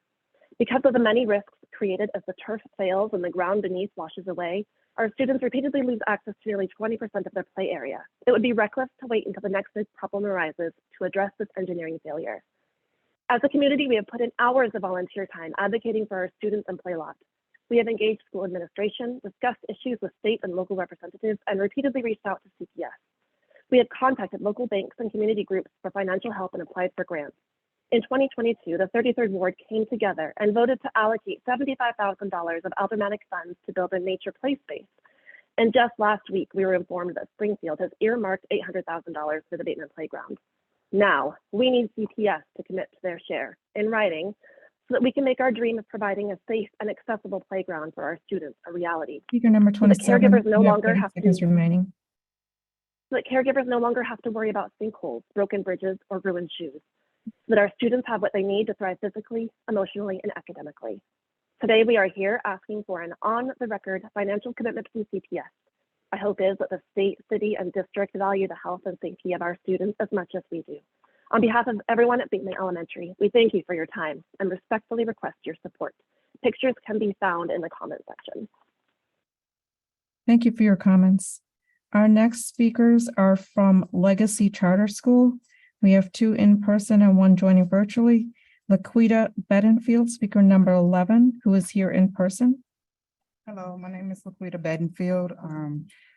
I just wanted to stand for all the parents just to inspire more parents to stay involved in our schools.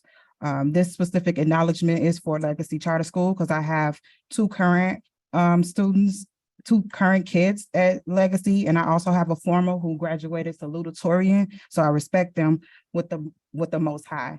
I am a proud member of the Legacy Charter Board of School Board.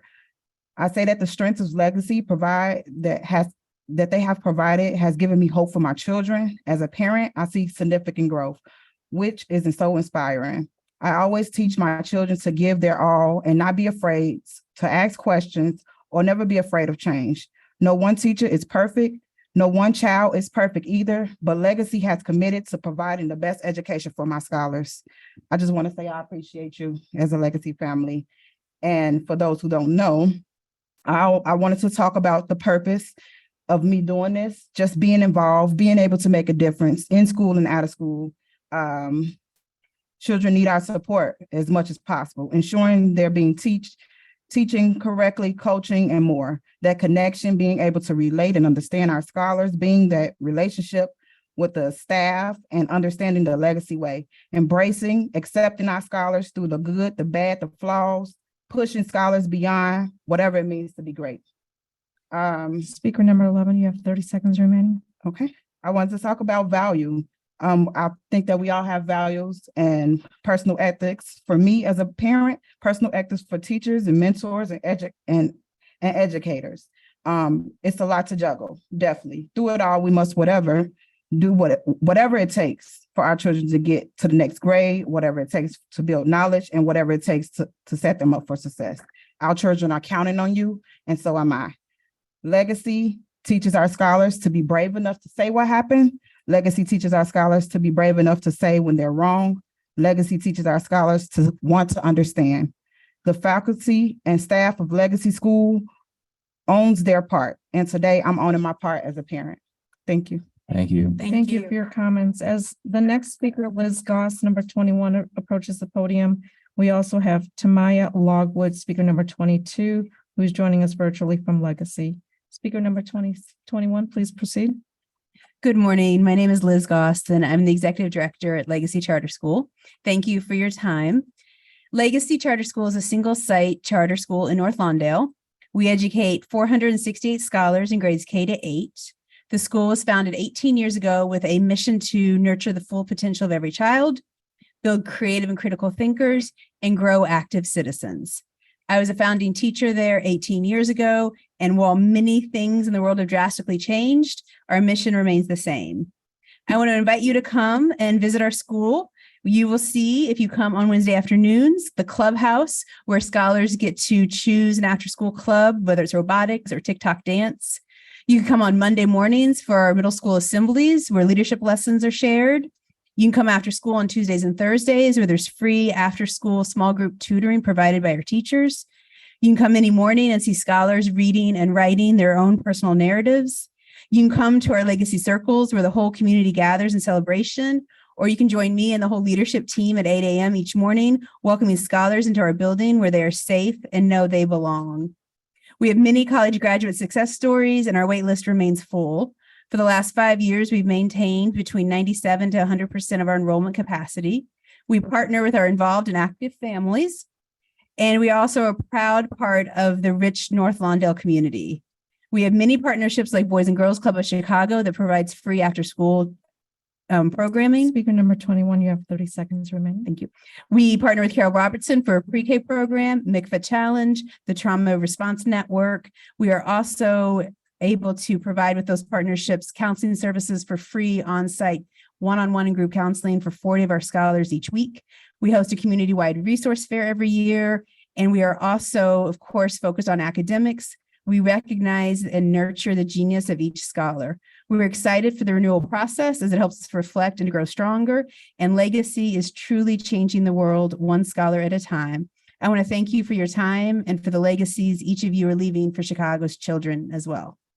And now you get to hear from a scholar, which is the real deal. Thank you. Thank you. Before the next speaker begins, I did want to recognize that our General Counsel, Ruchi Verma, has joined the meeting. The last speaker from Legacy is Tamaya Logwood, speaker number 22, who is joining us virtually. Please enter *6 to unmute.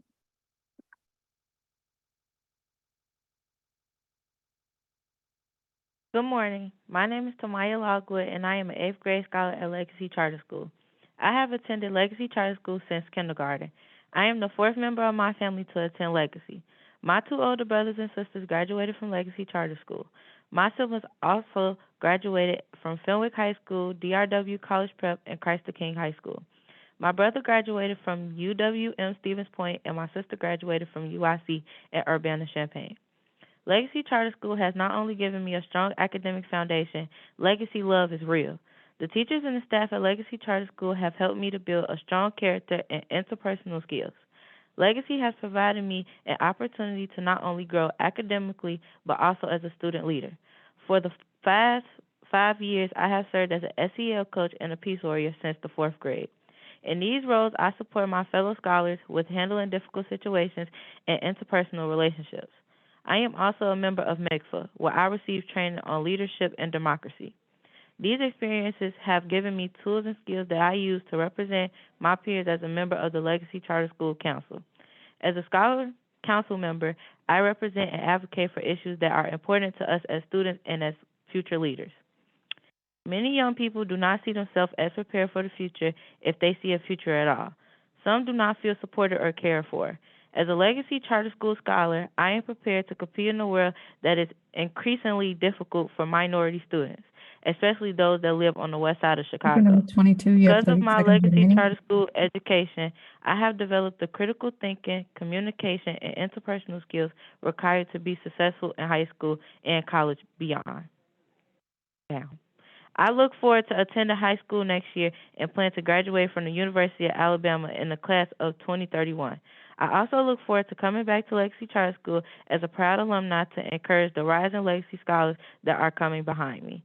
I invite you to visit Legacy Charter School to find out for yourself what makes us so amazing. Thank you for your comments. Our next speaker is Brian Mullins, speaker number 12, who is here in person.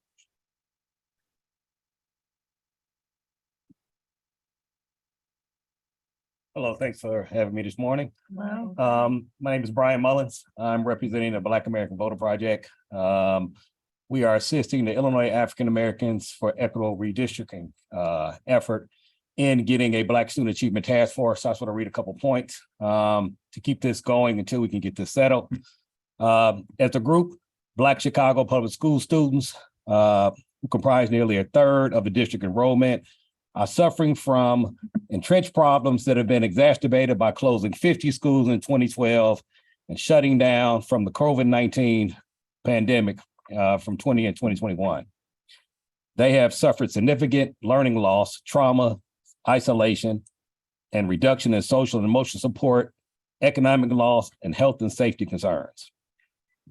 I'm not going to go through all the things. You guys have a copy of this also, right? So we see, all the things that we are suffering, the Black students are suffering. But I want to read a couple of points.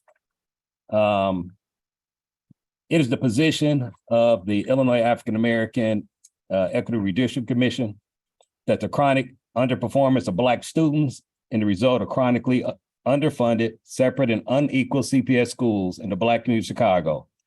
The Chicago Board of Education Black Student Achievement Committee shall be an outstanding committee of the board with the purpose of providing Black students with maximum opportunity for success in areas where research shows that there has been chronic Speaker number 12, underperformance you have 30 seconds. during African American students' elementary and secondary educational experience in Chicago public schools.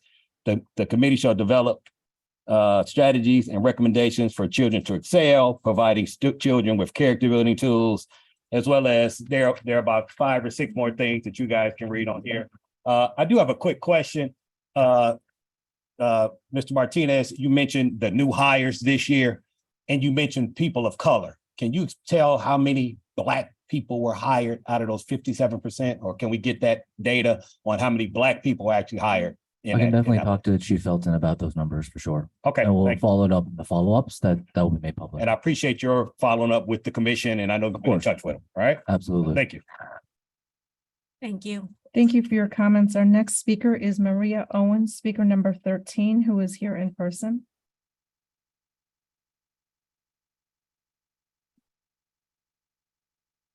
Good morning. Good morning. My name is Maria Owens. I am the Vice Chair of the Local School Council at Hirsch Metropolitan High School. Appreciate the opportunity to speak to you today. You should have a copy of my report, but I do want to make sure I reiterate this situation.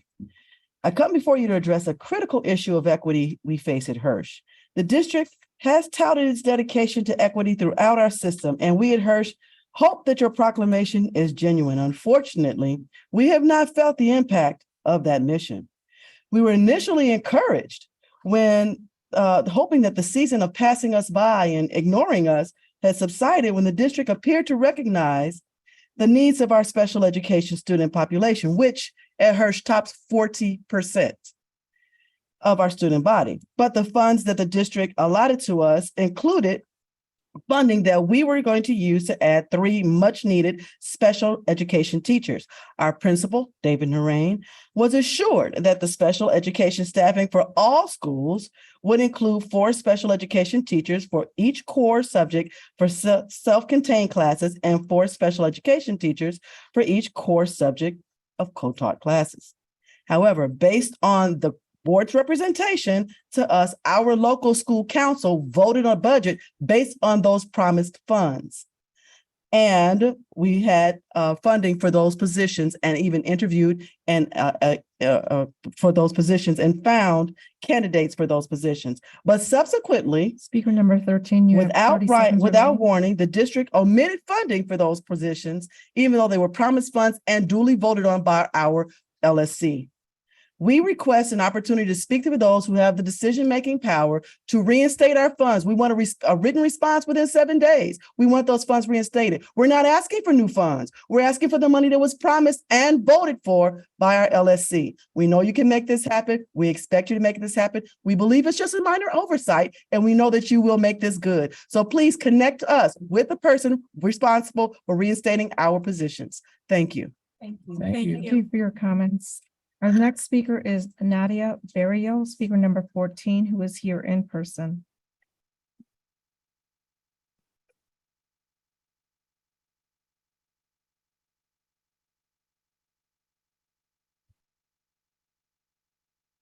Hola, buenas tardes. My name is Nadia Beriel, and I am a Pritzker College Prep alumnus.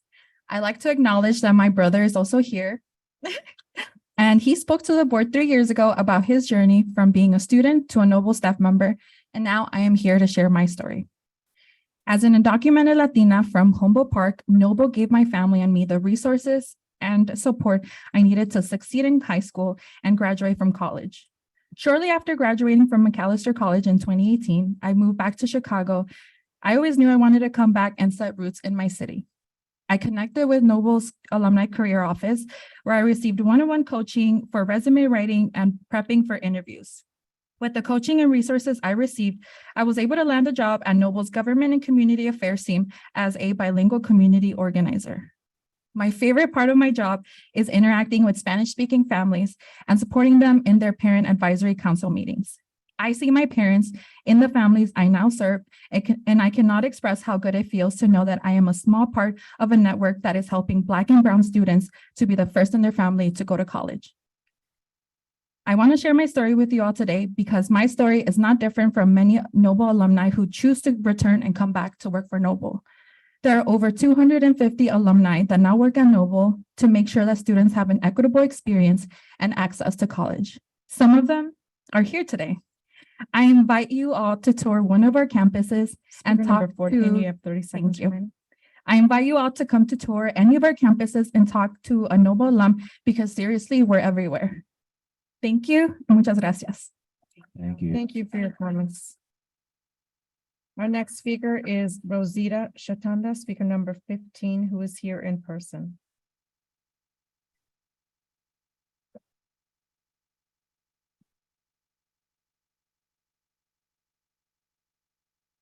Good afternoon. I think it's afternoon now. I do have a request before I start. One of our parents tried to sign up several times and was booted out the system. So I really would like to defer my time to her because she's here on some serious issues regarding transportation. So we can talk another time if possible. Part of public participation guidelines does not allow speakers to cede their time. I'm happy to speak to you after, to the parent that needed to You'll speak after speak to her public comment. afterwards? Yeah. Okay. Okay, thank you. One of the reasons why I'm here, my name is Rosita Chatanda. I have a lot of history here.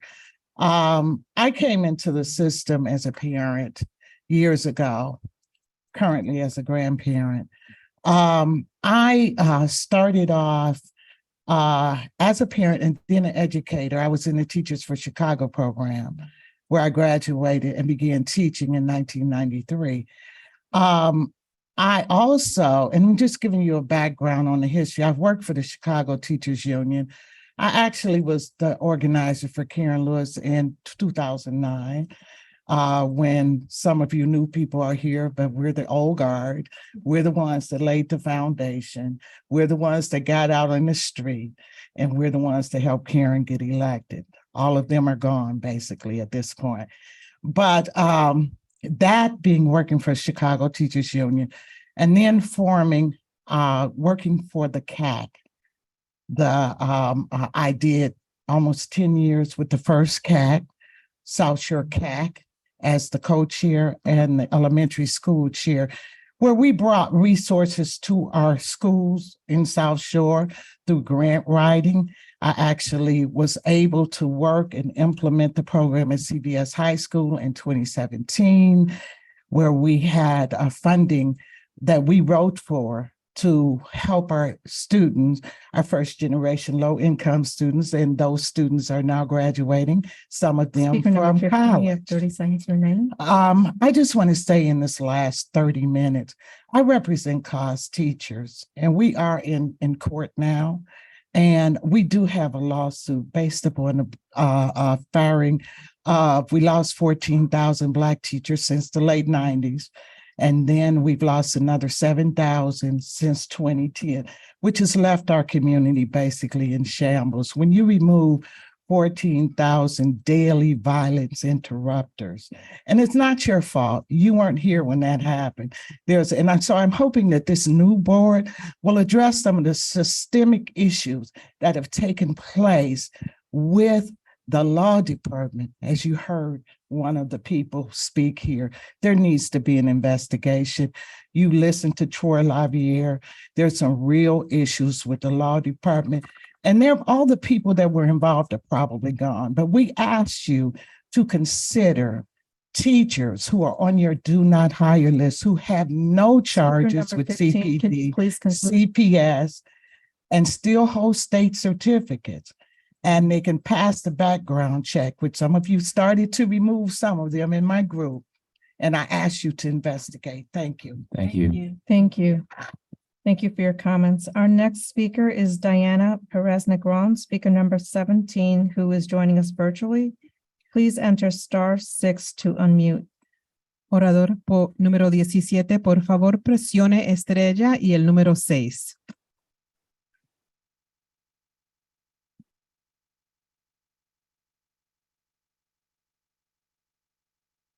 Orador número 17, por favor, presione estrella y el número 6.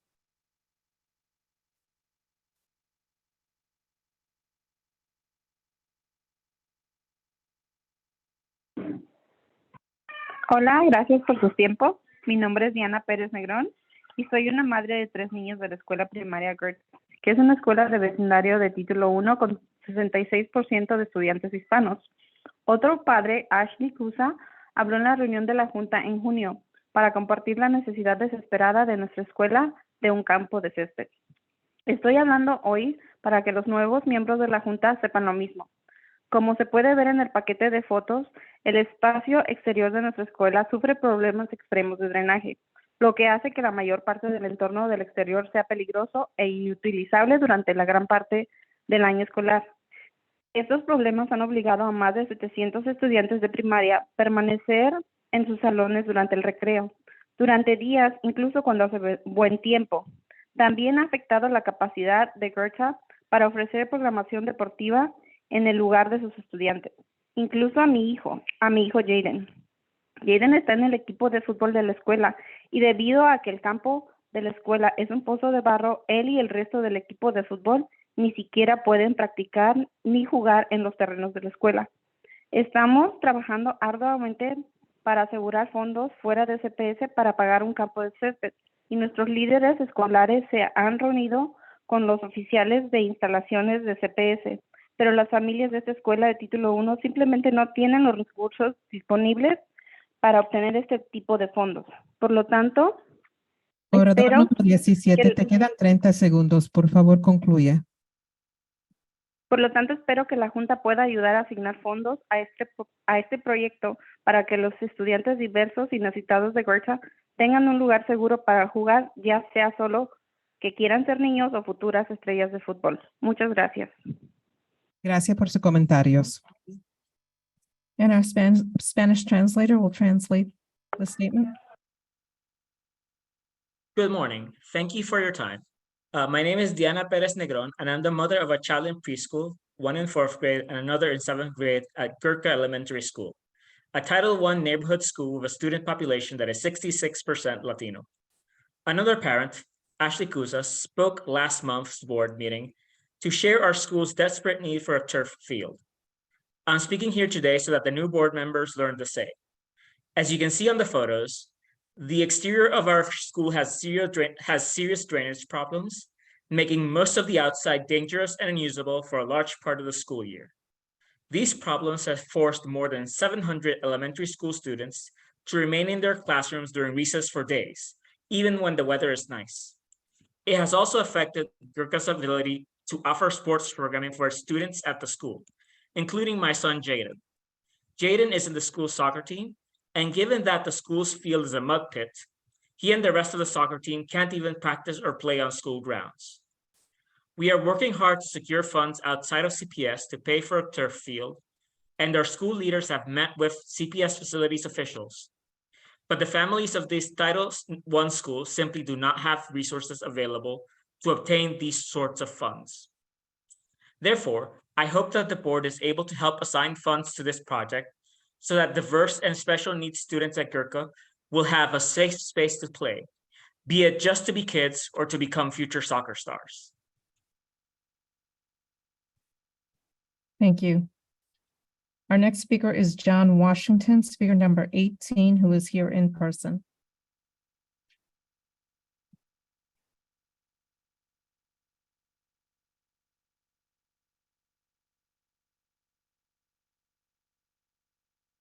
Thank you for the time today. My name is John Washington. I'm the board chair of the Great Lakes Academy Charter School. GLA is a kindergarten through 8th grade public elementary school serving South Shore and South Chicago families. At GLA, we're very focused on excellence in academics, uplifting the education profession, and modeling a joyful and inclusive culture. I've been involved personally with GLA since its founding in 2014. In that time, I've had the true pleasure of watching it kind of transform from an idea on a piece of paper to what it is today, a truly great school and a beacon of the community. That transformation has been even more pronounced over the last 3 years. So I want to highlight some of the recent developments at GLA. We completed construction of our campus 2 years ago, adding classrooms, a turf field, a playground, and an enrichment center that's expanded the possibilities of how we educate our students. The facility also enabled us to provide a robust after-school enrichment program led by our staff and community partners. Last year, just under half of our entire student body participated in at least one after-school program. Our student body has also grown in this time. We graduated our first full class of 8th graders last year, with 100% of our inaugural 8th grade class being offered a seat at one of their top 3 choices for high school. We're also implementing school-wide social emotional learning programming that builds students as leaders. And we're building a school of care model that provides a variety of services to support the mental health needs of our student population. And finally, last year we transitioned leadership from Speaker GLA's number 18, you have 30 seconds remaining. From GLA's founder to welcome our new executive director, Ebony Durham, who in addition to being a CPS grad, Ebony is an inspirational leader that has a bold vision for GLA's future. So what hasn't changed in this time is our commitment to excellence. Academically, GLA provides rigorous instruction paired with strategic academic support with a staff dedicated to fulfilling our mission. The results has been outpacing our peer schools in percentage of students who are meeting state standards. GLA is also buoyed by a very engaged board, driving oversight and accountability and supporting the GLA leadership team. In short, GLA is a great school, and we hope that as you consider our renewal this year, we wanted to invite you all down to our campus in the 7th Ward on the corner of 84th and Saginaw. And thank you for the time today. Thank you. Thank you for your comments. Our next speaker is Natasha Dunn, who is joining us virtually. Speaker number 20, please enter *6 to unmute.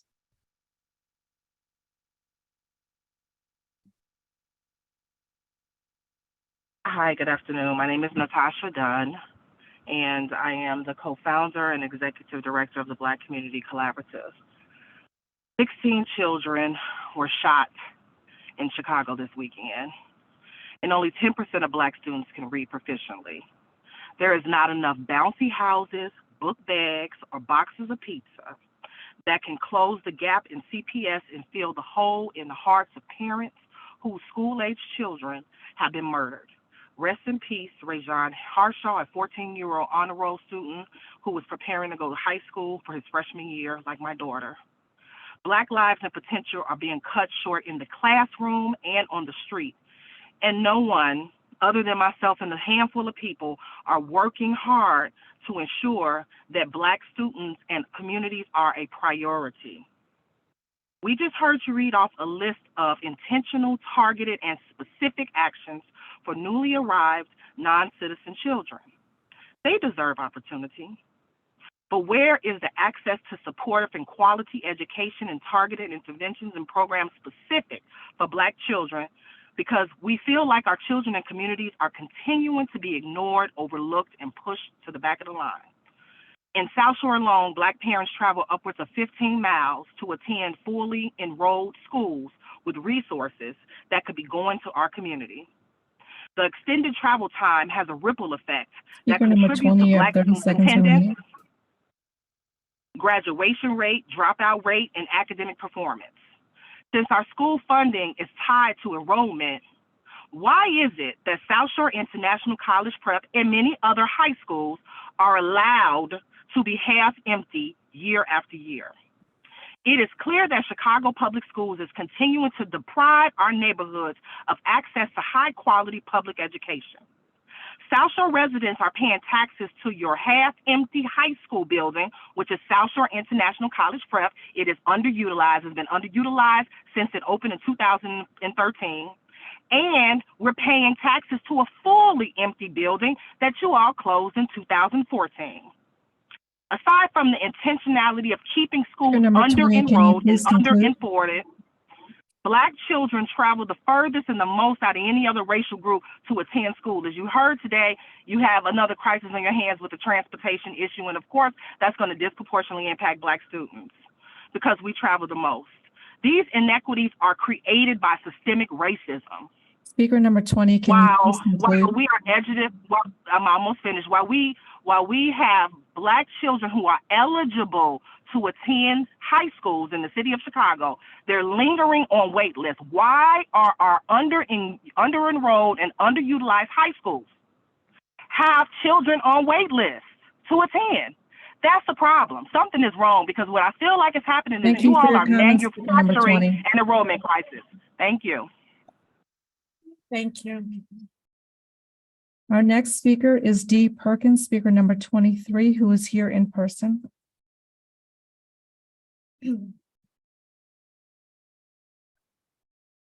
Hello, as you heard, my name is Dee Perkins, and I'm here. I work with the Black Community Collaborative and Natasha Dunn, as you just heard speak.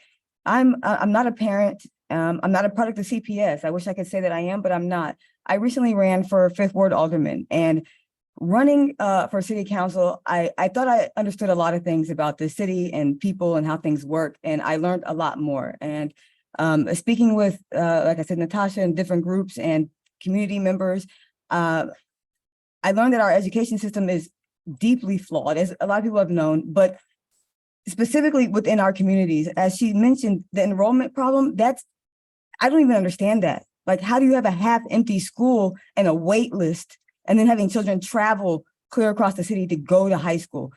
Why are children applying for high school as if they're in college? I don't even understand that. I don't understand selective enrollment schools, distinctive schools, charter schools, and then regular public schools. And then they all get to pull out the same fund of money. This all is just, I know it's not your fault. A lot of you are new and, whatever, but that is just, things need to be reworked from the bottom up within CPS. And I'm just here to add more encouragement to the things that they are mentioning to you all now. I know you met with Natasha Dunn and Black Community Collaborative. I know you met with Valerie Leonard and IAFA about redistricting in the map. And I just encourage you to really listen to what they say and to look at the data. You have 30 seconds remaining. Thank you so much. Please look at the data.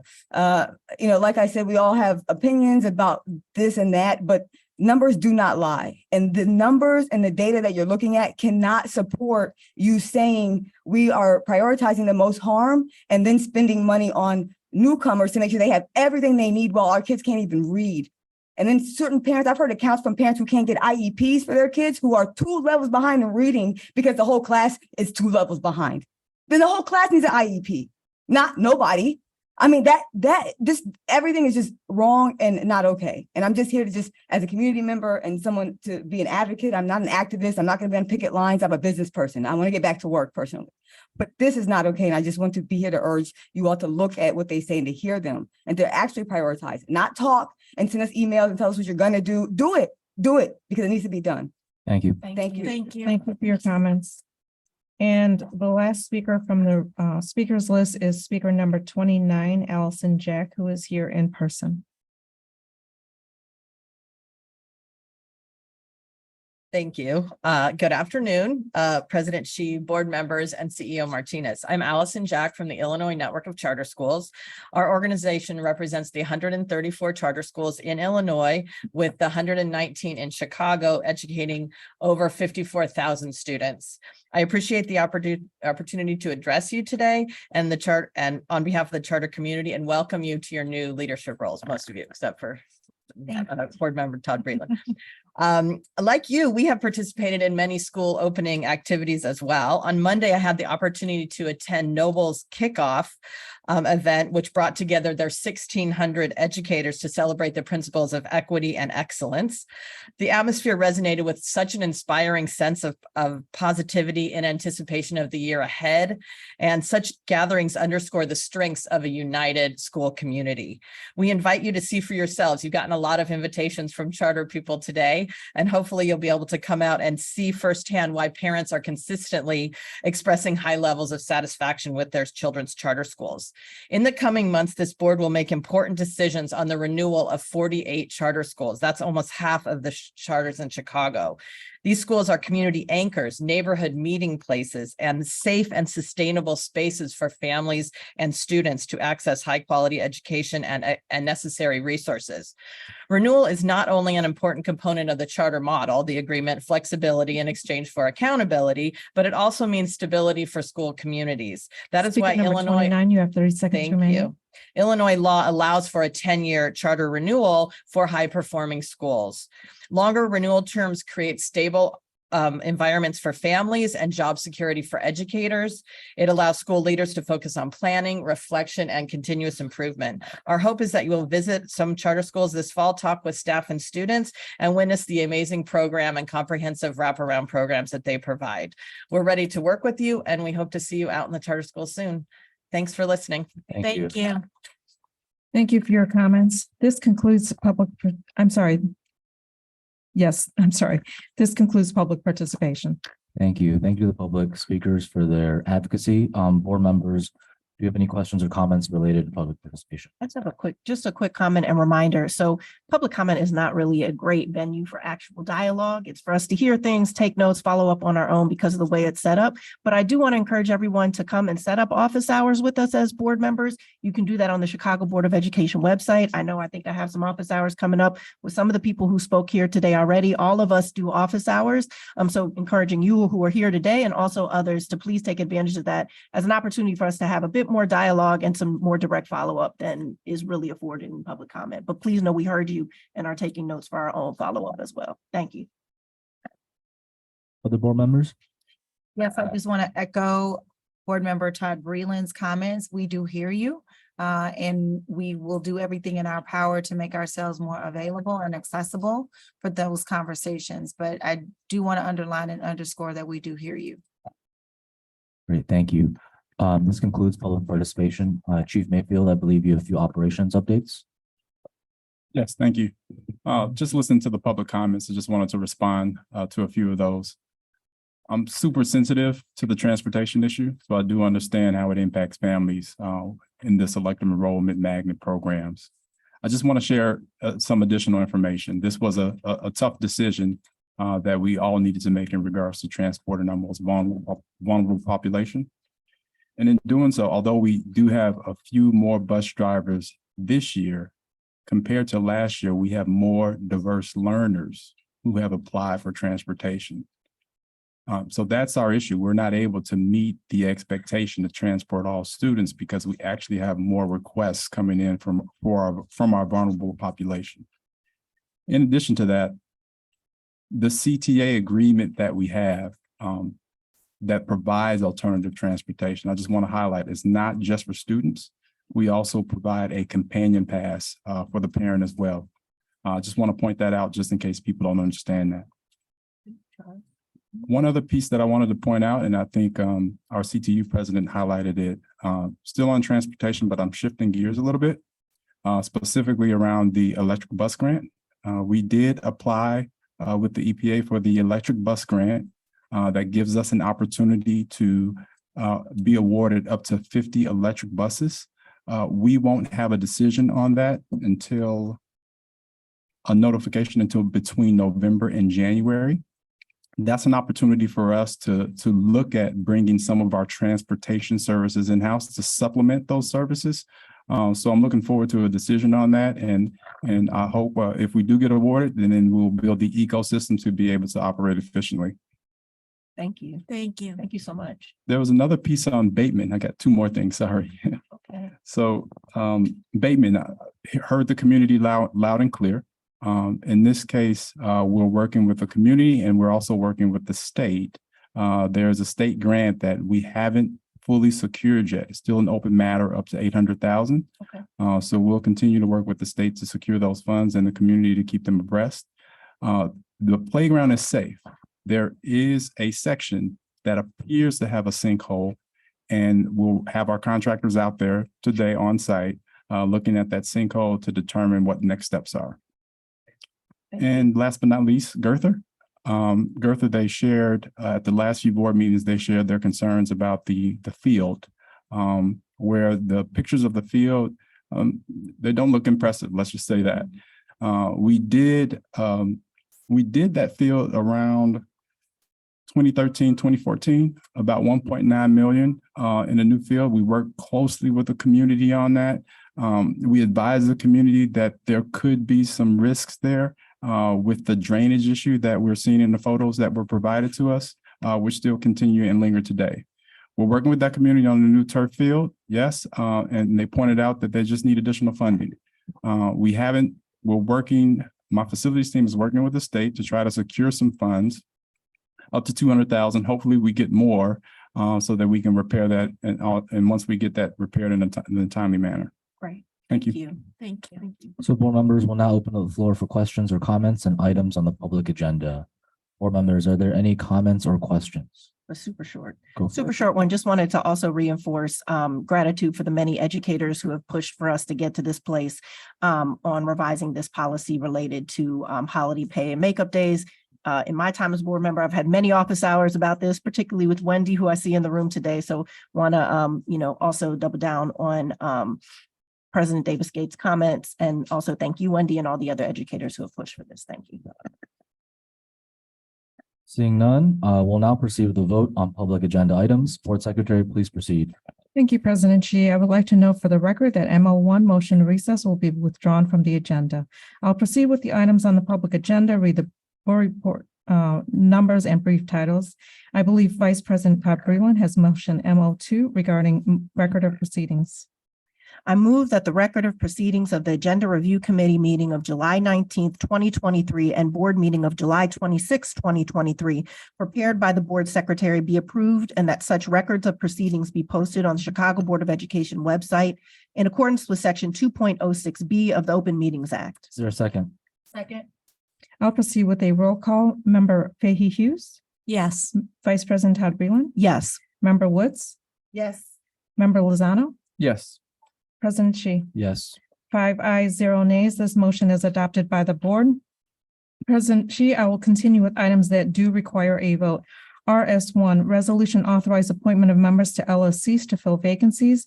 RS2, resolution Ray, appointment of new members to the LSC Local School Council Advisory Board to fill vacancies for the current term of office.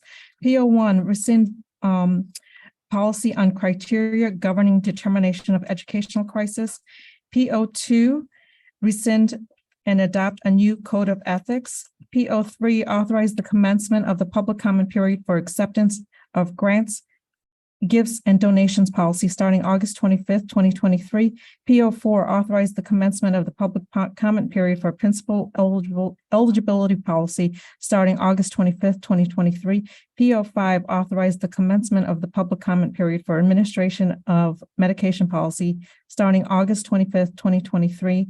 RU1, amend Board Rule 4-10 with respect to holiday pay and makeup days. President Shi, these items do require a vote. Is there a motion? So moved. Is there a second? I second the motion. I'll proceed with a roll call. Member Fahey Hughes, Yes. Vice President Todd Breland, Yes. Member Woods, Yes. Member Lozano, Yes. President Shi. Yes. 5 ayes, 0 nays. These matters are adopted by the board.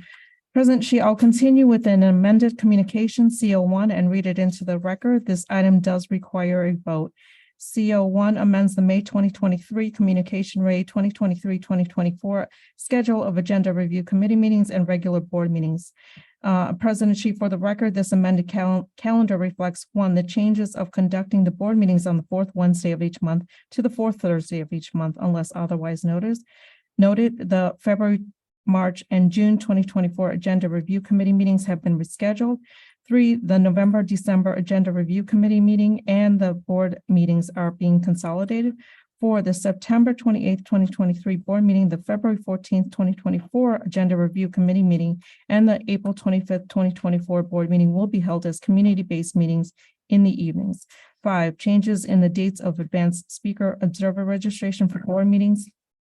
And 6, the number of speaker slots for the Agenda Review Committee meetings and the board meetings has increased to 30 slots for each meeting. Additionally, I would like to note that this report is being revised and the final will be included in the agenda of action. The revision to the report includes a scrivener's error to the November, December board meetings that will be consolidated and held on December 14th, 2023, the second Thursday. And I will just be reading into record the dates of meeting dates. Agenda Review Committee's 2023 schedule changes. November and December will be consolidated to December 6th. And the 2024 schedule for Agenda Review Committee meetings, February 14th is the second Wednesday and will be held at Kennedy High School.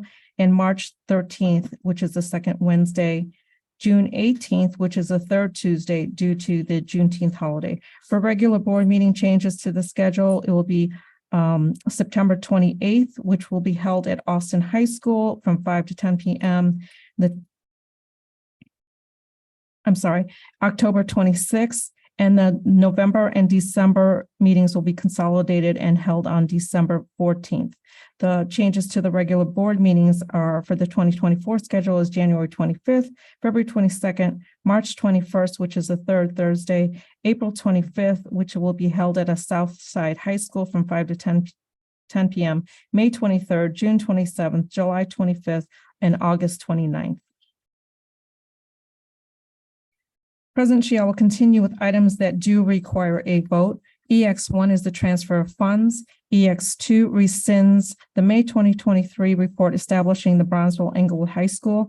EX3 amends the July 2015 report, approve a new principal performance evaluation form for use by local school councils.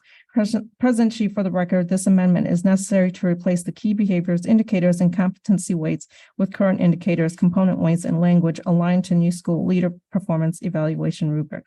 I'll continue with OP1, amends the December 2022 report. Disposition of bids received for the sale of property, the former Robert Emmett Elementary School. President Chief, for the record, this amendment is necessary to approve the extension of the certificate of occupancy deadline from the city of Chicago to December 31st, 2025 with the former Emmett School property at 5500 West Madison. I'll continue with OP2, authorize extension of the lease agreement with 4600 South Kedzie LLC.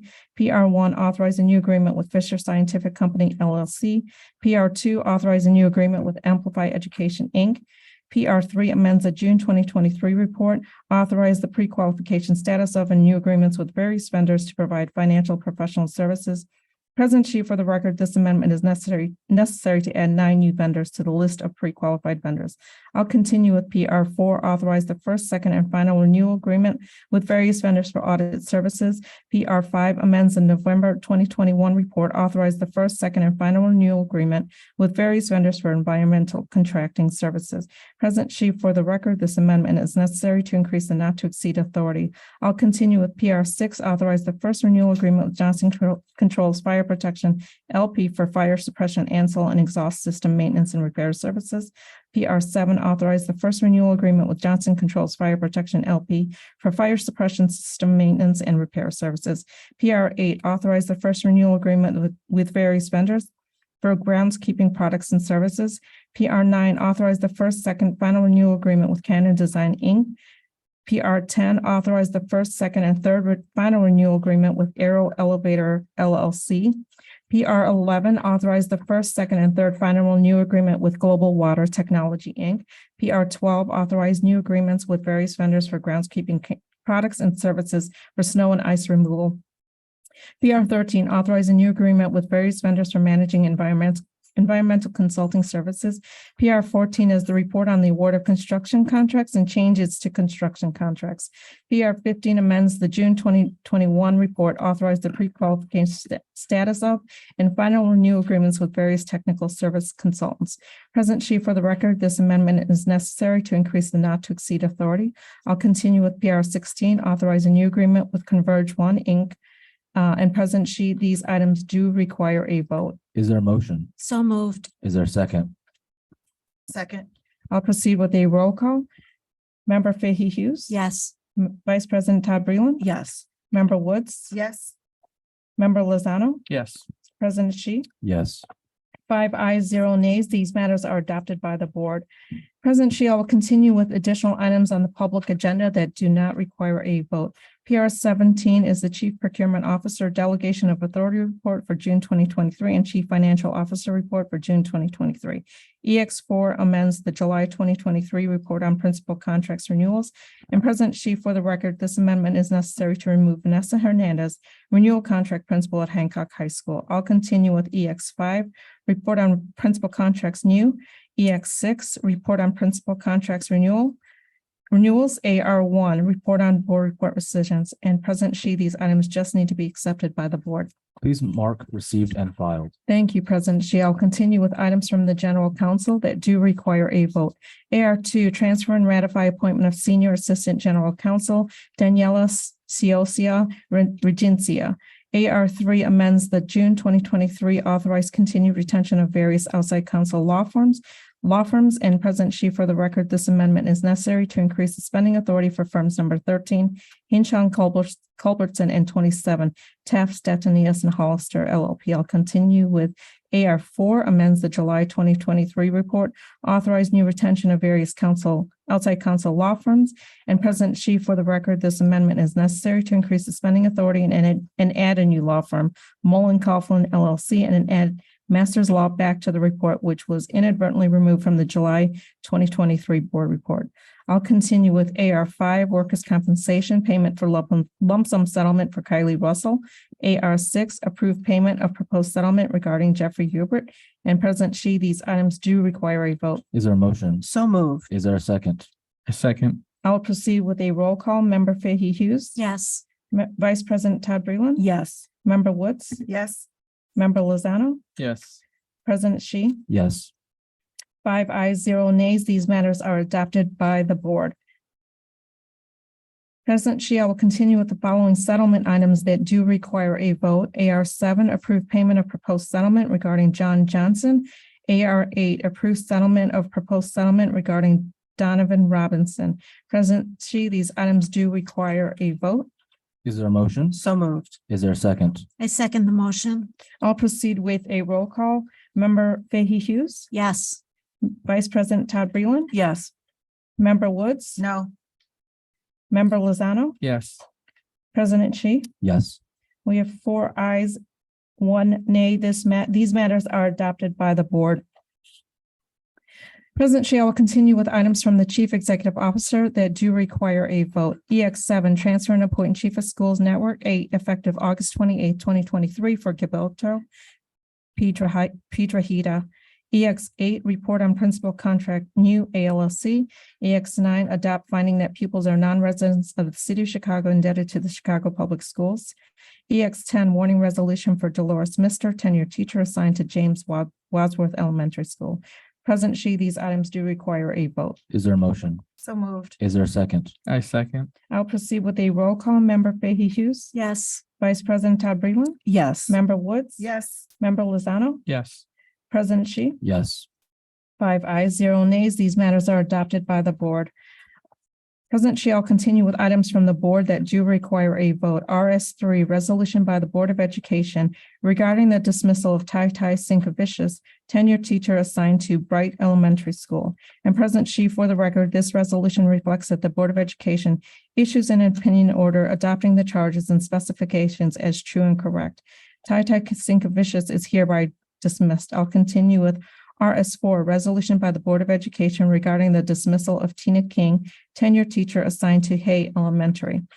For the record, this resolution reflects that the Board of Education issues an opinion order and accepts the hearing officer's recommendation to dismiss Tina King. Tina King is hereby dismissed. I'll continue with RS5. Resolution approving Chief Executive Officer's recommendation to dismiss educational support personnel. RS6, resolution approving the Chief Executive Officer's recommendation to dismiss probationary appointed teachers. President Shi, for the record, I would like to note that this report is being revised and the final will be included in the agenda of action. Jonathan Abad is being removed from the resolution due to resignation. And President Shi, these items do require a vote. Is there a motion? So moved. Is there a second? I second the motion. Thank you. I'll proceed with a roll call. Member Fahey Hughes. Yes. Vice President Todd Breland. Yes. Member Woods. Yes. Member Lozano. Yes. President Shi. Yes. 5 ayes, 0 nays. These matters are adopted by the board. President Shi, I believe Board Member Todd Breland has motion MO3. I move that the board adopt the minutes of the closed session meetings of July 19th, 2023 and July 26th, 2023 pursuant to section 2.06 of the Open Meetings Act. Board members reviewed these minutes and determined that the need for confidentiality exists. Therefore, the minutes of the closed session meetings held on July 19th, 2023 and July 26th, 2023 shall be maintained as confidential and not available for public inspection. Is there a second? I second. I'll proceed with a roll call. Member Fahey Hughes. Yes. Vice President Todd Breland. Yes. Member Woods. Yes. Member Lozano. Yes. President Shi. Yes. 5 ayes, 0 nays. This motion is adopted by the board. President Shi, there are no further items on public agenda. Thank you. Is there a motion to adjourn? So moved. Is there a second? Second. All in favor? Aye. Aye. We're adjourned. Thanks, everyone.